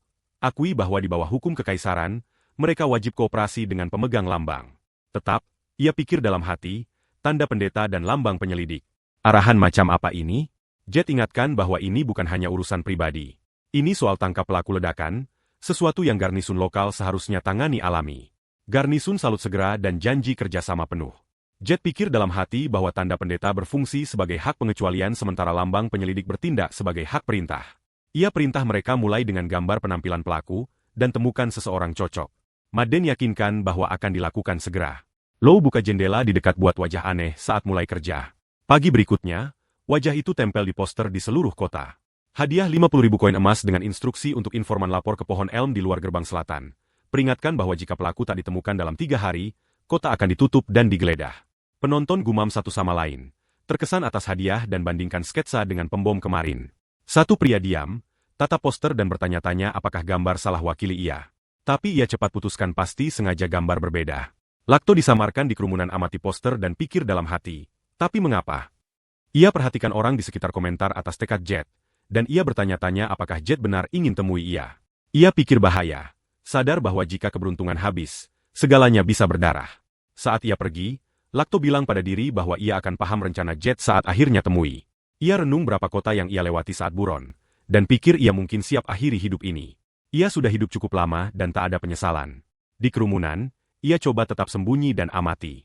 Tiba-tiba, suara dari belakang peringatkan bahwa penyamarannya luar biasa. Tapi bertindak alami atau prajurit akan kerubungi ia. Lacto tanya siapa itu, dan Jet perkenalkan diri. Ungkap lega akhirnya temui Lacto secara langsung. Lacto bertanya mengapa Jet mencarinya, dan Jet usulkan mereka pindah ke lokasi lebih aman dulu. Begitu aman, Jet ungkap identitas lengkapnya, nyatakan bahwa ia pewaris ketujuh keluarga arahan. Lacto juga ungkap diri dan Jet sebut ia sudah tahu nama Lacto. Lacto pertanyakan mengapa Jet cari ia jika sudah tahu. Jet jelaskan bahwa alasan cari pandai besi legendaris bukan sederhana. Ia ingin rekrut Lacto sebagai pengrajin eksklusif arahan. Jet renung betapa game dan kenyataan dunia berbeda, apalagi soal peralatan. Di game, ia cukup klik 2 kali dan barang terpasang sederhana. Tapi di kehidupan nyata, ia harus pasang sendiri, cek rasanya, banding statistik, dan bahkan pikir kenyamanan serta berat. Sebagian besar peralatan sihir yang dijual dibuat untuk dewasa, yang buat segalanya semakin sulit. Tak peduli seberapa bagus statistik tampak, jika tak pas, pada dasarnya tak berguna. Itulah tepat mengapa ia butuh Lacto. Pandai besi seperti ia bisa buat peralatan yang pas sempurna, sesuaikan saat statistik Jet tumbuh, dan bahkan buat alat khusus untuk situasi tertentu. Jadi Jet putuskan ia harus bawa pria ini ke pihaknya. Ia mulai bicara pada Lacto, bilang bagaimana kuda perang lahir untuk lari dan pedang dimaksud untuk dipakai. Kemudian tanya apa yang dimaksud keturunan Servil hidup untuk. Lacto tak langsung jawab. Diam. Jet lanjut, bilang bahwa pengrajin terhebat kerja untuk keluarga terhebat berarti kerajinan legendaris Servil bisa diwariskan ke generasi mendatang, bahwa sejarah mereka tak akan mati. Ia sebut itu misi yang Lacto dimaksud penuhi. Lacto dengar dan akui terdengar seperti mimpi indah, tapi terhenti saat sebut keluarganya. Sebelum bisa selesai, Jet potong, bilang ia sudah tahu Servil dituduh salah. Itu buat Lacto lihat ke atas terkejut. Jet lanjut janji bahwa ia akan bersihkan nama mereka, bahwa dengan dukungan arahan, ia bisa buat jadi kenyataan. Lacto lihat ia skeptis dan tanya apakah Jet benar tahu apa yang terjadi di pembantaian Servil. Jet akui ia tak tahu, dan Lacto tanya bagaimana ia begitu yakin mereka difitnah. Jet tak langsung respons. Insiden Servil terjadi lama sebelum peristiwa game yang ia ingat. Jadi semua yang ia pelajari hanya baris samar dari percakapan NPC. Sesuatu tentang pemberontakan gagal dan keluarga dimusnahkan oleh pasukan kekaisaran. Tetap saja, ia bilang pada Lacto bahwa meski tanpa tahu cerita penuh, ia tahu seperti apa orang Servil. Mereka keluarga yang sepenuhnya dedikasi buat kerajinan alat sihir unggul, bukan rencana rebut kekuasaan. Ia tambah bahwa memberontak tak masuk akal, apalagi saat kaisar sendiri penguasa pedang sekaligus penyihir agung dengan tentara pusat penuh ksatria dan penyihir elit tepat di bawahnya. Jet sudah tahu bahwa bahkan jika arahan dan bahal gabung kekuatan, mereka tak pernah bisa kalahkan kaisar. Pria itu abadi, penguasa abadi dunia. Ide bahwa Servil pernah rencana pemberontakan absurd. Ia minta Lacto cerita-cerita penuh apa yang benar terjadi. Yakinkan bahwa ia tak ragu itu tuduhan palsu. Lacto diam sebentar, tutup mata seolah timbang apakah bicara. Kemudian ia hembus napas dan tanya apakah Jet tahu tentang keluarga Martin. Jet bilang ia tahu, keluarga penyihir peringkat kedua, dikenal kuat. Lacto setuju dan jelaskan bahwa Martin selalu salah satu mitra dagang utama mereka, dan bahwa mereka obsesi lampaui arahan. Jet akui bahwa meski itu mimpi mereka, tak pernah realistis. Prestise arahan terlalu tinggi. Lacto lanjut bilang bahwa segalanya jadi lebih buruk saat keluarga Billy terlibat. Jet tampak bingung dan ulangi nama pada diri. Ingat bahwa Billy dulu keluarga penyihir biasa-biasa yang entah bagaimana naik cepat saingi Martin di tahap akhir cerita. Kini tertarik, ia tanya apa tepat yang terjadi saat itu. Tapi Lakto hanya bilang bahwa tak pernah ada kesempatan jelaskan. Tak ada waktu, tak ada kesempatan. Jet angguk pelan, mulai paham jenis situasi yang pasti terjadi. Tapi dalam hati pikiran melekat. Apakah Arahan benar-benar tak terlibat? Jika keluarga sendiri ikut serta, bahwa Lakto kembali bisa berbahaya. Arahan tak pernah dagang dengan Servil. Mereka mungkin lihat sebagai kompetisi suplai alat sihir kelas atas ke rumah bangsawan lain. Dan jika korps cermin hitam terlibat, itu akan sempurna tutupi. Tak ada jejak tersisa. Ia ingatkan diri jangan lompat kesimpulan. Putuskan tahan penilaian hingga tahu lebih. Jet bilang pada Lakto bahwa jika penyihir bertanggung jawab, Arahan bisa bantu selesaikan. Lakto tanya apakah ia benar bisa berdiri di belakang kata itu. Jet jawab bahwa ia akan. Janji tepati kata dan ulurkan tangan ke arahnya. Lakto ragu, tatap tangan itu dalam diam. Secara batin, ia bilang pada diri bahwa mungkin tak penting lagi, bahwa taruh harapan pada seseorang sekali terakhir mungkin tak buruk. Akhirnya, ia ulurkan dan jabat tangan Jet, setuju ikut selama teknik dan warisan Servil bisa hidup. Dan begitu saja, pengrajin terlupakan dan pewaris bertekad bentuk ikatan rapuh, satu dibangun atas harapan, keraguan, dan janji penebusan. Jet balik ke kelompok dan bilang saatnya pergi. Dengan pendamping pertama kini di sampingnya, kuda putih bahal bawa mereka maju, lambang penyelidik dan tanda pendeta di miliknya, dan garis darah terakhir Servil ikut bersamanya. Ia bertanya-tanya berapa arti semua ini saat kembali ke Arahan. Tetap saja, saat ia genggam tinju dan biarkan senyum tipis lewati wajah, ia bilang pada diri bahwa mungkin, hanya mungkin, ia bisa berhasil. Kemudian, di kota emas wilayah Baratna, Lou nyaris tak tahan kegembiraan. Segala di sekitar berkilau kekayaan dan kemewahan. Kota praktis berpendar di bawah sinar matahari. Ia terus lihat sekeliling kagum, tak percaya tempat seperti itu benar ada. Jet goda ia sedikit, tanya apakah ia tak pernah kena sebelumnya, meski latar belakang dagang. Lou jelaskan bahwa kota biasanya terlarang untuk pedagang kecil dan menengah, sebagian besar untuk perusahaan dagang besar. Lisa tak berhenti tunjuk gedung-gedung emas, mata lebar kagum. Bahkan Lakto tampak terkesan, akui bahwa meski ia pernah ke sini sebelumnya, kota berubah begitu banyak hingga nyaris tak dikenali. Jet dengar, angguk penuh pikir, dan diam amati bahwa terasa lebih dingin dari selatan, tapi punya kehangatan tertentu di energinya. Hidup, bergaya, dan ramai, seperti jalan melalui Gong Nom. Kemanapun mereka pergi, mata orang tertarik pada kuda putih bahal. Mata biru cerah dan sikap mulia menonjol, bahkan di kota seagung ini. Jet perhatikan tangga dan pikir bahwa kuda mungkin terlalu mencolok untuk bawa ke Arahan. Tanpa terlihat, ia putuskan mereka harus cari tempat tinggal untuk saat ini. Begitu menetap di penginapan kecil, Lou bertanya-tanya mengapa mereka belum langsung ke Arahan. Jet ingatkan bahwa masih ada seminggu sebelum batas waktu dan bilang ia punya tempat penting untuk pergi sendirian. Lou terkejut tapi cepat sadar Jet sudah putuskan. Jet bilang mungkin butuh beberapa hari, mungkin bahkan seminggu, dan minta mereka jaga segalanya saat ia pergi. Beli makanan di dekat, jaga gingu, dan hindari jalan terlalu jauh karena mudah tersesat di kota seperti ini. Lou senyum lebar, bercanda bahwa meski ia bukan anak kecil, ia benar-benar mungkin tersesat di sini. Jet hanya tertawa, ucapkan terima kasih, dan langkah keluar. Begitu keluar, jalan kewalahan ia dengan kilau dan gerak. Pedagang teriak, koin berdering, dan udara sendiri terasa tebal aroma emas. Jet lihat sekeliling, rasakan bobot kesempatan dan bahaya di setiap arah. Tak peduli seberapa terang kota bersinar, selalu ada bayang sembunyi di bawahnya. Jet pikir itu saat jalan melalui kota emas. Untuk setiap orang yang temukan emas di sini, mungkin ada 10 yang akhirnya tak punya apa-apa. Orang yang datang kejar mimpi dan akhirnya ditelan janji palsu berkilau kota. Di suatu tempat di sana, ia tebak, pasti ada tempat yang pegang kegagalan itu. Saat pikir, suara ceria sapa ia. Terkejut lihat pewaris Arahan jalan masuk toko kecil. Pemilik nyaris tergagap atas kegembiraan. Jet tak buang waktu obrolan kecil. Ia cukup minta sepasang kacamata dengan lensa hitam. Pemilik toko ragu, agak bingung mengapa seseorang status Jet ingin sesuatu begitu biasa dan murah, bahkan sebut itu warna rakyat biasa. Jet abaikan komentar dan cukup gestur lagi, buat jelas apa yang ia inginkan. Pemilik toko cepat menyerah, agak ribut, tapi setuju ambil kacamata. Jet lihat sekeliling toko sementara, dan perhatikan set baju kerja usang gantung di sudut. Ia tunjuk itu berikutnya. Pemilik toko bilang itu tak untuk dijual. Hanya seragam lama, tapi Jet desak. Ia tawarkan tukar baju bagus yang ia pakai untuk itu, dan hanya minta beli 1 pasang sepatu ikut. Sebelum pemilik bisa proses, seseorang di dekat mulai teriak hinaan, sebut Jet pengemis dan suruh pergi. Jet tak bereaksi. Ia cukup langkah keluar diam. Begitu keluar, ia hembus napas dan lirik pantulan di salah satu dinding emas di dekat. Permukaan mengkilap pantul kembali, tunjuk pria compang-camping kumal yang tak ada yang salah kenali sebagai bangsawan. Ia senyum kecil atas penampilan sendiri dan pikir dalam hati bahwa itu sempurna. Ia tampak persis seperti pengemis sekarang. Dan dengan penyamar itu lengkap, ia gumam pelan, siap langkah berikutnya. Saatnya temui pria dikenal sebagai Raja Gang Belakang. Di bawah langit malam dengan beberapa tikus berlarian. Jet duduk tenang dan bilang pada diri saatnya gerak. Saat jalan, ia perhatikan orang ikuti ia. Kemanapun pergi, lebih banyak wajah kumpul. Jet pikir pengamat itu tak lain burung nasar. Tepat 7 sekarang. Dan catat bahwa penglihatan terbatas hanya beberapa meter depan. Ia akui lapar dan secara mental tendang diri karena tak bawa dendeng. Tapi tebak pemulung itu akan serbu jika ia punya. Tiba-tiba, salah satu pria langkah tepat di depan dan mulai ejek. Tanya dari mana ia merangkak keluar. Jet diam. Pria itu peringatkan bahwa diam tak bantu ia selamat di sini. Jet ukur situasi. Kemudian bertingkah seperti pengemis dan tanya apakah ada yang punya makanan karena ia kelaparan. Salah satu preman tertawa dan bilang mereka akan pastikan ia mati sebelum kelaparan. Preman itu buru-buru Jet dari belakang. Tapi Jet hindar mudah. Penyerang gumam bahwa Jet cepat. Tapi saat itulah semua lain lompat masuk. Jet balik, pindai setiap lawan, dan mulai pukul dalam gerak cepat ekonomis. Satu persatu, preman roboh sebelum bisa koordinasi. Penonton melongo saat Jet tertawa.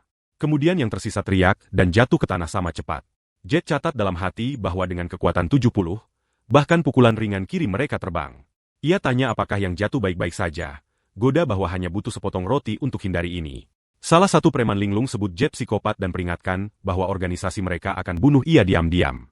Jet balas bahwa jika itu rencana, ia mungkin juga ambil alih organisasi. Preman itu tarik pisau dan coba lagi. Tapi sekali lagi, ia tak bisa kena apapun pada Jet. Gerakan Jet terlalu presisi, terlalu tenang. Jalan kota emas tak harap seseorang seperti ia. Pria itu hanya tertawa. Jelas geli bahwa Jet hindar pukulannya dan gumam bahwa ini bukan lawan biasa. Yang lain panggil ia pemimpin skuad, yang langsung tarik perhatian Jet. Ia diam ulangi kata pemimpin skuad pada diri dan pikir bahwa tangkap ikan besar di hari pertama mungkin percepat rencana. Salah satu penonton teriak bahwa Jet harus tunjuk hormat karena pria di depannya tak lain Lord Kejara, pembunuh legendaris yang pernah buat seluruh Nika gemetar. Yang lain peringatkan Jet untuk mohon nyawa jika ingin hidup. Jet malah cukup masuk posisi bertarung dan ejek situasi. Bilang bahwa jika pembunuh legendaris ini hanya pemimpin skuad pengemis sekarang, mungkin legenda terlalu dilebih-lebihkan. Ejekan itu sentuh saraf Kejara. Pembunuh itu gigit gigi, geram atas arogansi Jet dan buru-buru maju. Tapi pukulannya terus meleset.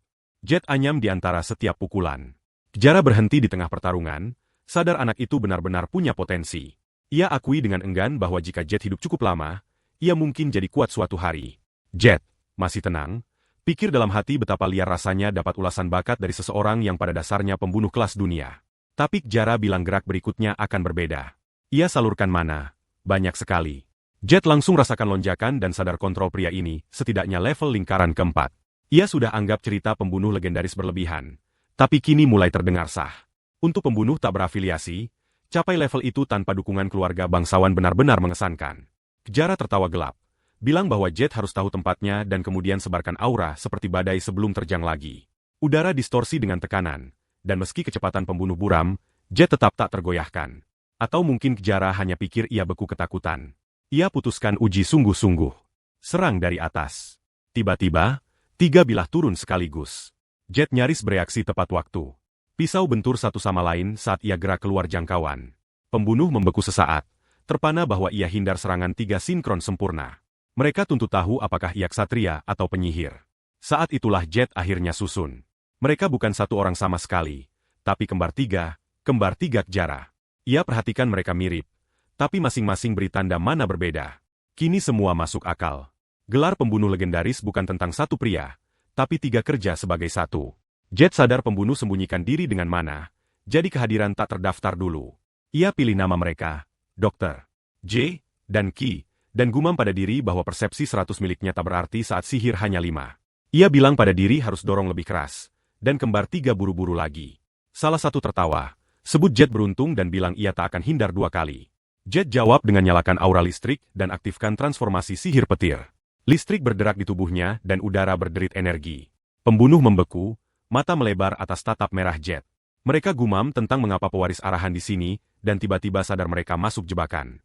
Panik menyebar dan seseorang teriak agar semua lari. Saat sama, sistem beritahu Jet bahwa sifat penantang tak kenal lelah aktif, sementara tingkatkan semua statistik 10 dan buka lebih banyak sihir. Dengan dorongan itu, pembunuh panik dan coba kabur. Tapi petir Jet ikut dengan kecepatan instan. Petir hantam mereka saat lari. Mereka tak bisa kabur. Jet gerak masuk, pikir melalui kekuatan yang baru ia pakai. Ia tebak petir tingkat kedua punya pukulan jauh lebih keras dari yang sihir sebelumnya izinkan. Kekuatan sihir efektif terasa seperti 15 dan catat bahwa ikuti gerak persis dari game, tanpa butuh nyanyi panjang beri ia keunggulan besar. Kemudian seseorang teriak, panggil yang lain. Jet membeku, harap bukan penjaga kota. Langkah kaki dan suara mulai kumpul, dan ia putuskan lebur kembali ke bayang. Sebelum lenyap, ia ambil salah satu pembunuh jatuh dan tarik tubuh sembunyi. Ia tahu serangan keras dan berantakan. Tetap rendah satu-satunya pilihan. Dari gelap, ia amati saat orang datang mulai selidiki. Salah satu penjaga perhatikan darah di tanah dan mulai ikuti jejak. Jet kutuk pelan, pikir pembunuh mungkin tinggalkan jejak itu sengaja. Ia harap selesaikan diam, dan kini jejak mungkin bawa langsung ke ia. Jet sadar tak ada jalan keluar sekarang. Jadi, ia putuskan langkah maju dan tunjuk diri. Penjaga segera angkat senjata dan teriak agar berhenti. Ia angkat tangan santai dan bilang mereka harus fokus bersihkan tempat kejadian alih-alih arahkan tombak padanya. Penjaga kedip, bingung sesaat, kemudian salah satu tegak terkejut. Ia cepat bilang bahwa mereka tak bermaksud tak hormat, bahwa mereka selidiki ledakan yang dengar saat patroli, tapi tambah bahwa Jet tak tampak seperti Tuan Muda Tun. Jet ingat nama dalam pikiran, pikir bahwa Tun pewaris ke-6 Arahan. Keras, ia perkenalkan diri sebagai Jet Arahan, pewaris ke-7. Secara batin, ia catat bahwa tak mengejutkan mereka tak kenali ia. Lagi pula, ia sudah dikurung lama. Penjaga langsung membungkuk, minta maaf berulang. Jet jaga ekspresi tenang dan bilang jika mereka kejar yang bertanggung jawab atas ledakan, ia lihat mereka kabur ke arah berlawanan. Mereka ucapkan terima kasih atas informasi dan buru-buru pergi. Jet hembus napas pelan dan senyum kecil pada diri. Pikir betapa mudah segalanya selesai hanya dengan beberapa kata. Status Arahan benar-benar punya bobot di kota ini. Ia balik perhatian ke pembunuh tak sadar di dekat dan cek denyut nadi. Masih hidup. Meski nyaris, Jet pikir bahwa serangan petir kena jauh lebih keras dari dugaan, kemudian angkat pria itu dan pindah ke tempat lebih tenang. Setelah beberapa saat, pembunuh sadar, kedip lemah. Ia kenali Jet dan gumam bahwa ia pewaris Arahan. Jet miringkan kepala, pikir, akhirnya sadar, ya. Kemudian ia bilang pada pria itu panggil yang lain keluar. Dalam detik, pembunuh tersisa muncul dari bayang, jatuhkan senjata dan membungkuk dalam. Salah satu mohon ampun. Bilang mereka tak sadar siapa ia, dan bahwa mereka menyesal tunjuk permusuhan pada pewaris Arahan. Mereka mohon selamatkan saudara mereka. Suara gemetar saat tekan dahi ke tanah. Jet lihat mereka agak terkejut lihat pembunuh menangis. Ia bilang pada mereka aneh orang yang ambil nyawa untuk hidup tiba-tiba nangis atas rekan. Salah satu pembunuh bilang mereka hanya belajar bunuh agar bisa selamat. Yang lain tambah, bersumpah mereka hanya target bangsawan korup dan kriminal yang mangsa rakyat biasa. Tak pernah orang tak bersalah. Jet dengar diam. Saat mereka selesai, ia ingatkan bahwa mereka coba bunuh ia tak lama lalu. Pemimpin bilang karena gang adalah wilayah mereka. Orang asing yang muncul sering musuh coba rebut kendali, dan banyak teman mereka mati karena itu. Itulah mengapa mereka bereaksi begitu. Pembunuh akui mereka benar lakukan dosa mati. Jet pikir dalam hati bahwa mungkin banyak orang selain ia coba kendali kekuatan bawah tanah nah. Ia kemudian tanya apakah benar mereka tak bunuh orang tak bersalah. Pembunuh bersumpah atas nyawa saudara mereka. Jet pikir itu mengesankan. Jika benar, kontrak mereka mungkin tak pernah bayar banyak.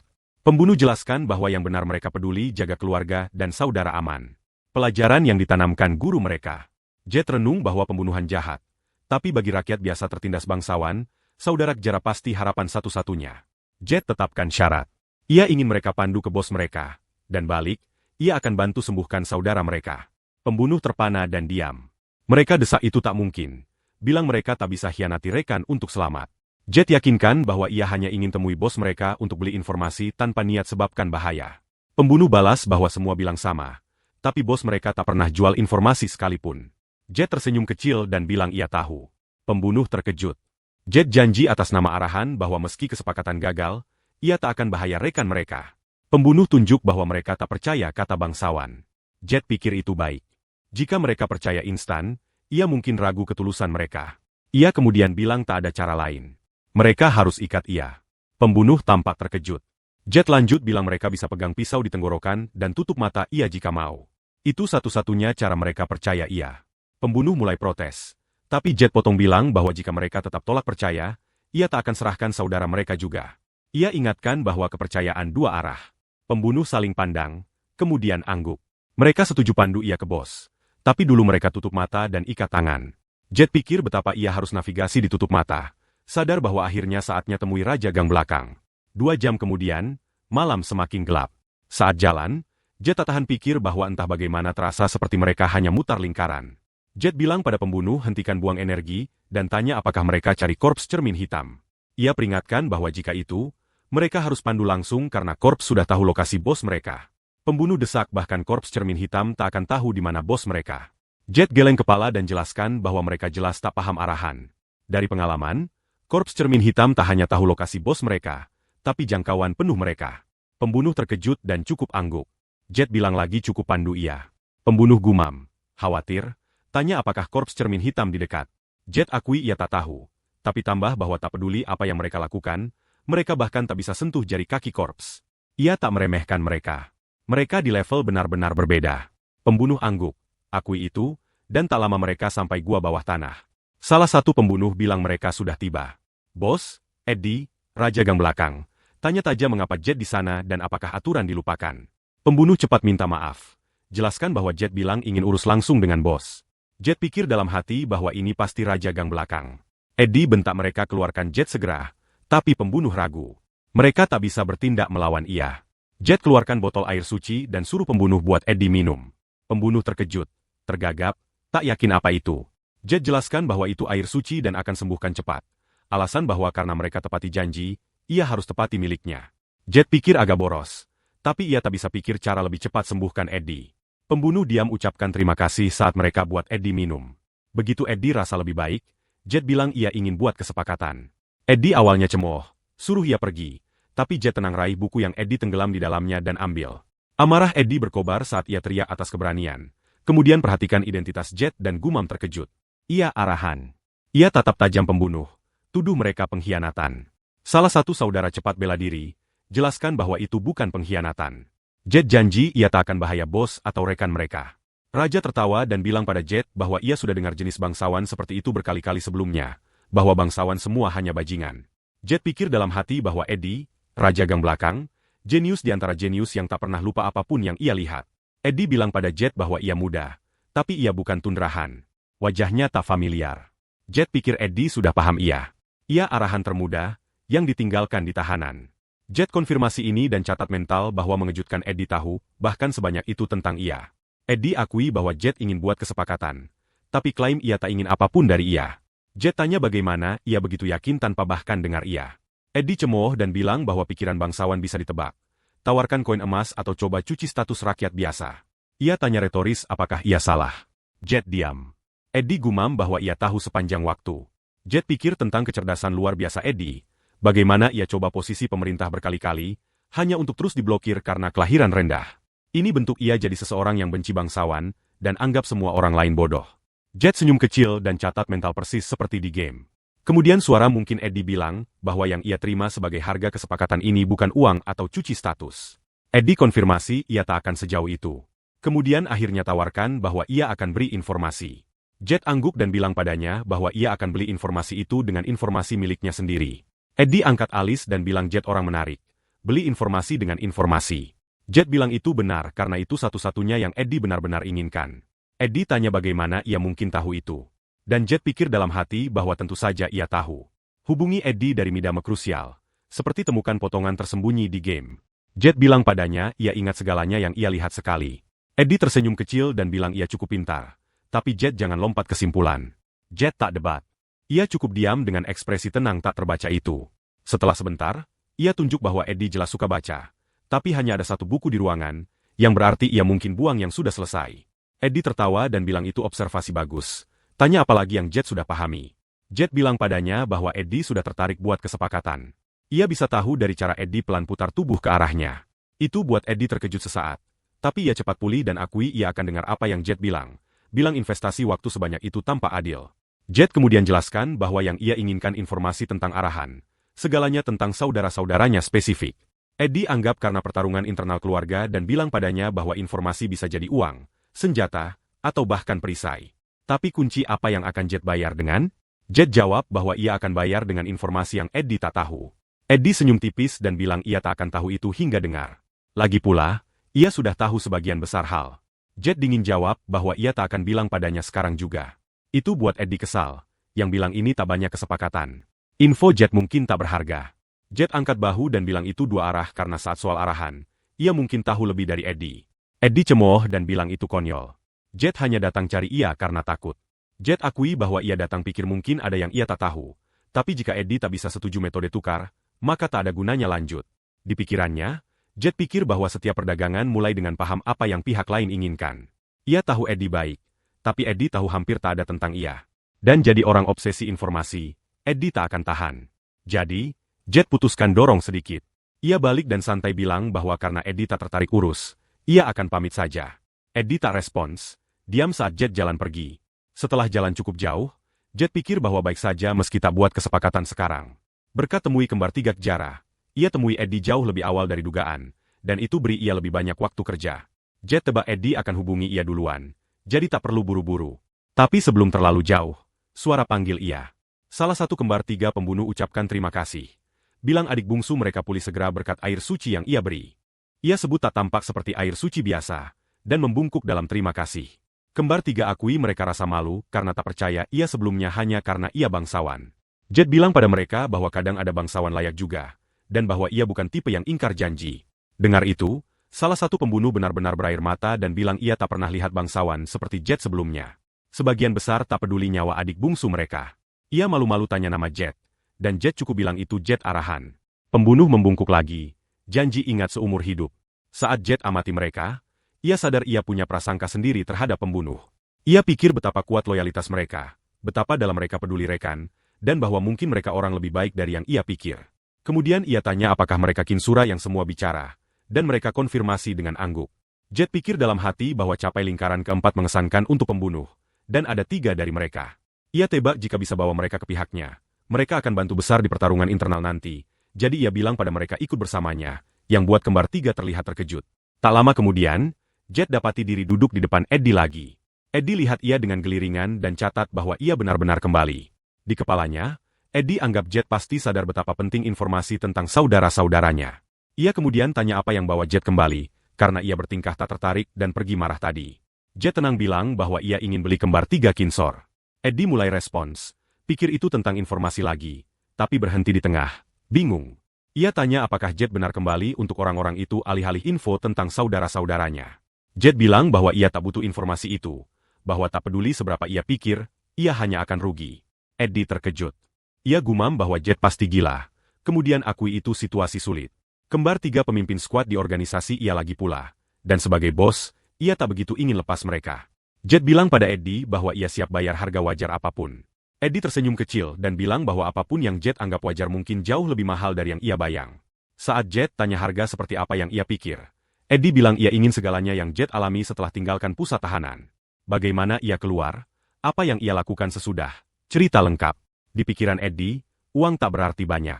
Informasi yang puaskan rasa ingin tahunya satu-satunya mata uang sejati. Dan kembalinya misterius pewaris termuda arahan, yang dulu ditinggalkan di tahanan, tepat jenis cerita berair yang akan buat ia terjaga malam. Tapi Jet hanya beri tatap tenang dan bilang bahwa kapasitasnya lebih kecil dari yang ia pikir.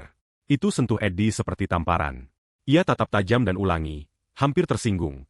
Tanya apakah Jet benar baru sebut ia kecil pikiran. Jet angguk. Bilang ia harap Eddie tuntut sesuatu lebih mengesankan. Tapi kemudian tambah bahwa semua orang hidup dalam batas sendiri. Kalimat terakhir akhirnya pecah kesabaran Eddie. Ia genggam kerah Jet dan bentak. Sebut ia arogan. Ia omel tentang bagaimana Jet hanya sampai di sini karena kelahiran bangsawan, bahwa ia tak punya kemampuan nyata, hanya garis darah beruntung. Tapi melalui semua teriakan Eddie, Jet tetap sempurna tenang, diam tahan tatap. Diamnya buat udara lebih berat, dan bahkan Eddie mulai rasa tak nyaman di bawah tatap dingin stabil itu. Kembar 3 cepat campur. Coba tenangkan, ingatkan bos bahwa Jet pewaris arahan. Itu akhirnya buat Eddie berhenti. Ia lepas, bersih tenggorokan canggung dan minta maaf. Bilang ia agak terlalu panas. Kemudian coba pulih komposur. Ia tanya kondisi seperti apa yang Jet tetapkan malah. Jet cukup tanya siapa yang Eddie pikir berdiri di depannya. Eddie jawab bahwa itu pewaris arahan, tapi Jet tunjuk bahwa sesaat lalu Eddie panggil ia tuan. Ia tanya apakah itu salah. Eddie akui tak. Agak tak yakin kemana ini pergi. Jet kemudian bilang padanya bahwa jika ia di posisi Eddie, ia akan pikir bagaimana pakai bangsawan daripada benci mereka. Ia bilang ini waktu sempurna untuk Eddie lakukan itu. Eddie angkat alis. Tanya apakah Jet benar usul bahwa ia pakai ia. Jet angguk dan jelaskan bahwa ia tahu betapa obsesi Eddie dengan informasi, tapi bahwa informasi yang bisa kumpul dari bayang selalu terbatas. Eddie hembus napas dan bilang itu hanya begitu adanya. Ia tak bisa bantu. Jet geleng kepala, bilang bahwa ia masih tak paham. Eddie mulai hilang kesabaran lagi, bilang Jet belum jelaskan apapun jelas. Saat itulah Jet tenang bilang padanya jangan tetap sembunyi di gelap lagi, langkah ke cahaya, dan bahwa ia akan bantu ia lakukan. Eddie lihat ia seperti gila. Ia bilang itu tak mungkin bahwa Jet tak tahu apa yang ia bicarakan. Jet bilang pada Eddie bahwa ia siap tawarkan sesuatu konkret. Gedung di lokasi utama di mana Eddie bisa jalankan agensi detektif sendiri. Ia jelaskan bahwa karena bangsawan yang gerakan dunia, Eddie akan butuh urus mereka langsung jika ingin kumpul informasi nyata. Eddie segera balas bahwa itu bukan soal uang. Ia desak bahwa ia tak gagal naik karena kurang dana. Itu karena rakyat biasa tak izinkan beli atau jual properti. Jet cukup angkat bahu dan bilang bahwa itu tak masalah. Ia akan jadi pemilik gedung sendiri, dan Eddie hanya jalankan bisnis di sana sebagai penyewa. Itu buat Eddie terkejut. Ia ragu coba proses apa yang baru dengar, dan Jet lanjut, bilang ia bahkan akan tugaskan anggota Korps Sihir Arahan untuk beri keamanan tempat itu. Ia tunjuk bahwa dengan kondisi seperti itu, praktis pengaturan sempurna. Eddie bisa akses informasi level bangsawan, bukan hanya sisa yang ia kumpul dari pengemis dan jalan. Jika Korps Sihir Arahan benar beri keamanan, itu seperti punya benteng informasi, pagar berlian lindungi operasi. Tapi bisa ia benar percaya tawaran ini? Tetap, godaan terlalu kuat. Eddie tanya apakah Jet benar serius beri gedung dan tim keamanan. Jet yakin bilang padanya bahwa ia tak pernah ingkar janji, dan tunjuk kembar 3 pembunuh di belakang mereka sebagai bukti hidup. Eddie lihat mereka dulu musuh kini diam berdiri di belakang Jet, dan sadar bangsawan ini benar mungkin berbeda. Ia tahu kesempatan saat lihat satu. Ini tembakan terbaik untuk naik lebih tinggi dari rakyat biasa manapun. Tanpa ragu lebih, Eddie ulurkan dan jabat tangan Jet. Setuju kemitraan. Jet tersenyum, bilang bahwa Eddie buat pilihan benar. Tapi kemudian ingatkan bahwa setiap kesepakatan butuh uang muka. Eddie kedip. Tanya uang muka seperti apa yang ia bicarakan. Jet bilang padanya jelas bahwa ia ingin informasi tentang saudara-saudaranya dan kembar 3 Kinsor sebagai harga awal. Eddie membeku sesaat, jelas terkejut, tapi Jet cukup tunggu sabar, tenang seperti biasa, hingga Eddie akhirnya angguk, sadar kesepakatan sudah mulai. Jet naik kuda putih, rasa lega saat akhirnya sampai Mensyahn Arahan. Teman dan pengikut tepat di belakangnya di gerbang. Low perhatikan ia dan tanya apakah ia tak bisa tidur malam tadi. Cek apakah ia baik-baik saja. Jet goda ia balik dan Low tertawa, bilang ia hanya excited. Jet pikir tentang malam yang ia habiskan hafal semua informasi yang Eddie beri. Setiap detail cukup buat siapapun terengah. Catatan pasukan sekutu saudara di kota, pengeluaran, bahkan informasi pribadi pelayan mereka. Ia bertanya-tanya bagaimana Eddie kumpul semua itu dan bayang bahwa jika beri ia sayap, Eddie akan terbang lebih tinggi. Jet rasa yakin tapi ingatkan diri bahwa hari ini krusial. Beli waktu untuk lebih kuat di wilayah Arahan sambil navigasi pertarungan internal saudara. Bagaimana ia tangani hari ini akan sepenuhnya pengaruh posisinya. Ia bilang pada semua maju masuk, tapi penjaga di gerbang perintah berhenti, turun, dan identifikasi diri. Jet patuh dan salah satu penjaga kenali ia sebagai Tuan Muda Jet. Sebut mereka terima pemberitahuan dini. Jet jelaskan bahwa ia kembali atas perintah kepala keluarga dan minta dipandu. Penjaga ragu, tunjuk bahwa orang bersamanya tak boleh masuk. Jet jamin mereka sebagai pendampingnya. Tapi penjaga desak bahwa orang luar tak boleh masuk tanpa izin kepala keluarga. Jet catat internal bahwa ini bisa rumit dari langkah pertama. Ia pertimbangkan paksa masuk. Tapi putuskan bahwa langgar aturan di wilayah Arahan tak bijak. Ia minta Low tunggu sebentar dan yakinkan ia. Sementara Low balas dengan intuisi hati-hati tentang bahaya potensial. Jet bilang padanya jangan khawatir dan juga ingatkan kembar 3 Kinser bahwa ia andalkan mereka. Penjaga akhirnya izinkan mereka lanjut. Bilang pada Jet bahwa kepala keluarga tunggu. Jet instruksikan mereka pimpin jalan dan di pikirannya. Ia siapkan diri, ingatkan diri tetap tajam dan pragmatis. Ia bilang pada diri jangan gugup. Ia sudah siap sebanyak mungkin. Mulai sekarang, ia harus bertindak sempurna sebagai Arahan, anak termuda ketujuh, penyihir yang nilai pragmatisme di atas segala. Jet ingatkan diri bahwa ia harus main peran sempurna dan menang simpati kepala keluarga. Saat ia lebih dalam ke Mensyahn, ia rasakan aura kuat memancar dari sosok yang sapa ia sebagai termuda. Jet langsung membungkuk dan sapa kepala keluarga, bilang pada diri jangan gemetar. Kepala Arahan komentar betapa rasanya kembali ke keluarga setelah lama. Jet jawab tenang bahwa rasanya persis sama seperti sebelumnya. Kepala desak klarifikasi. Jadi Jet jelaskan bahwa aura kuat dan dingin potong tulang tetap tak berubah. Kepala tertawa keras hampir gila. Aura begitu intens hingga Jet bisa rasa tekan terhadapnya. Telinga berdengung dan penglihatan buram dari getaran. Kepala catat bahwa terdengar seperti Jet bisa rasakan aura ayahnya. Tapi Jet desak bahwa ia tak mungkin ukur ranah penyihir agung. Ia catat bahwa kepala salah satu dari hanya 2 penyihir agung di Kekaisaran. Yang bunuh saudara-saudaranya untuk klaim tahta Arahan. Jane Dine Arahan. Jane Dine komentar betapa Jet berubah banyak. Ingat ia sebagai anak lemah. Jet cepat balas bahwa kata lemah tak cocok Arahan, dapat tawa keras lagi dari Jane Dain, yang hanya tingkatkan tekanan luar biasa di ruangan. Jane Dain renung bahwa tak mungkin anaknya tak berdaya. Catat bahwa Jet sudah bangkitkan kunci petir. Ini mengejutkan Jet, tapi ia tenang jelaskan bahwa ia paham itu unggul dari 4 atribut utama yang ada. Jane Dinene tertarik tanya bagaimana Jet dapatkan kekuatan seperti itu. Catat bahwa sejarah arahan tak pernah catat siapapun dapat kemampuan di luar api. Jet catat internal atas kejutan atas minat Jane Dain. Kemudian komentar bahwa itu tak begitu mengejutkan mengingat potensi tak terbatas darah arahan. Jane Dinene tanya apakah Jet terkejut dapatkan kunci petir. Dan Jet rendah hati bilang bahwa kekuatan langka dan diberkati seperti itu alami milik arahan. Jane Dinene tertawa lagi. Puji Jet karena bilang hal tepat. Jet dalam hati mengeluh. Rasa isi perut berputar dengan setiap tawa keras. Diam harap berhenti. Jane Dain terkekeh gelap. Catat bahwa sudah lama sejak terakhir ia tertawa. Ia jelaskan bahwa ia panggil Jet kembali karena kunci petir dan ingin ia riset dan kembangkan. Jika Jet bisa capai level bermakna, Jane Dain klaim itu akan lampaui nilai catatan apapun. Jet pikir dalam hati bahwa Jane Dain akhirnya ingin tambah kunci petir ke pencapaiannya dan siap pakai bahkan anak termuda, nyaris kembali hidup, untuk lakukan. Dalam cara, Jet sadar ini kerja untuk keuntungannya. Jika Jane Dain ingin sesuatu, ia tak akan bunuh ia langsung. Jet bilang padanya bahwa ia akan ikut perintah kepala keluarga. Tapi Jane Dinene potong, sinyal bahwa ada lebih untuk dibahas. Jet terkejut saat Jane Dinene pindah ke nada lebih serius, tegur ia atas kesalahan masa lalu. Ia tanya apakah Jet tahu bahwa pedagang Buddha Dido punya koneksi ke keluarga arahan. Jet akui bahwa ia tahu. Amarah Jane Dain melonjak. Ia hantam tinju dan tegur Jet karena eksekusi pedagang Buddha dan pakai orang bahal untuk lakukan. Aura tekan semakin intens dan Jet pikir dalam hati bahwa permainan sejati kini mulai. Orang gila tunjuk warna sejati. Jet desak bahwa ia tak lakukan apapun bahaya keluarga, dan bahwa pedagang Buddha entitas yang akhirnya harus diputus. Ia tambah bahwa karena mereka bertentangan tujuan kaisar, mereka bisa bahaya keluarga dalam jangka panjang. Mata Jane Dinene membara merah saat ia tantang Jet, bilang bahwa alasan ia kontradiktif. Ia bilang bahwa pedagang Buddha beri manfaat jangka panjang signifikan dan bantu kelola sumber daya selatan. Jet sudah harap respons ini dan hati-hati pilih kata. Pikir bagaimana puaskan kepala keluarga. Ia jelaskan bahwa dalam pragmatisme, ada keuntungan tidak jujur dan sah. Jane Dain cemooh. Desak bahwa keuntungan adalah keuntungan dan sebut keberatan Jet konyol. Jet catat internal bahwa umur 15, keras kepala ia akan dilihat sebagai kesalahan muda, sesuatu yang Jane Dain bisa maafkan. Ia balas dengan tanya mengapa arahan, sebagai keluarga teratas kekaisaran, harus terima uang kotor. Keluarga harus hanya urus koin emas paling berkilau, meski mata uang sama. Setelah jeda, Jane Dain sebut itu sofisme dan desak lebih. Tanya mengapa Jet terima bantuan Bahal karena Bahal jelas musuh keluarga. Jet tenang jelaskan bahwa Bahal operasi di bawah dekrit kaisar, dan jalur mereka hanya tumpang tindih. Ia tak aktif cari atau terima bantuan mereka. Jane Dain tegur ia. Tuntut bagaimana ia bisa coba tipu ia. Ia klaim Jet terima undangan Bahal dan bahkan terima kuda putih sebagai hadiah. Tapi bersikeras Jet tak benar-benar dapat bantuan. Jet gemetar sedikit dan jawab bahwa ia tak paham situasi. Jane Dain tanya ia jelaskan. Jet jelaskan bahwa ia diculik, bukan diundang, dan bahwa ia jaga kebanggaan arahan di depan kepala keluarga Bahal.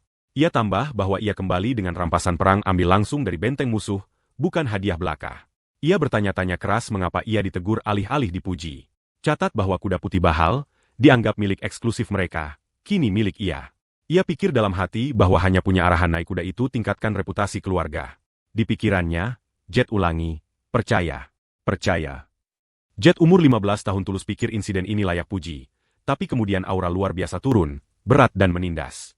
Suara Jane Dinene jadi dalam dan mengerikan saat ia peringatkan termuda jangan coba tipu ia dengan kata halus. Jet tak tahan panik jauh lebih dari seharusnya.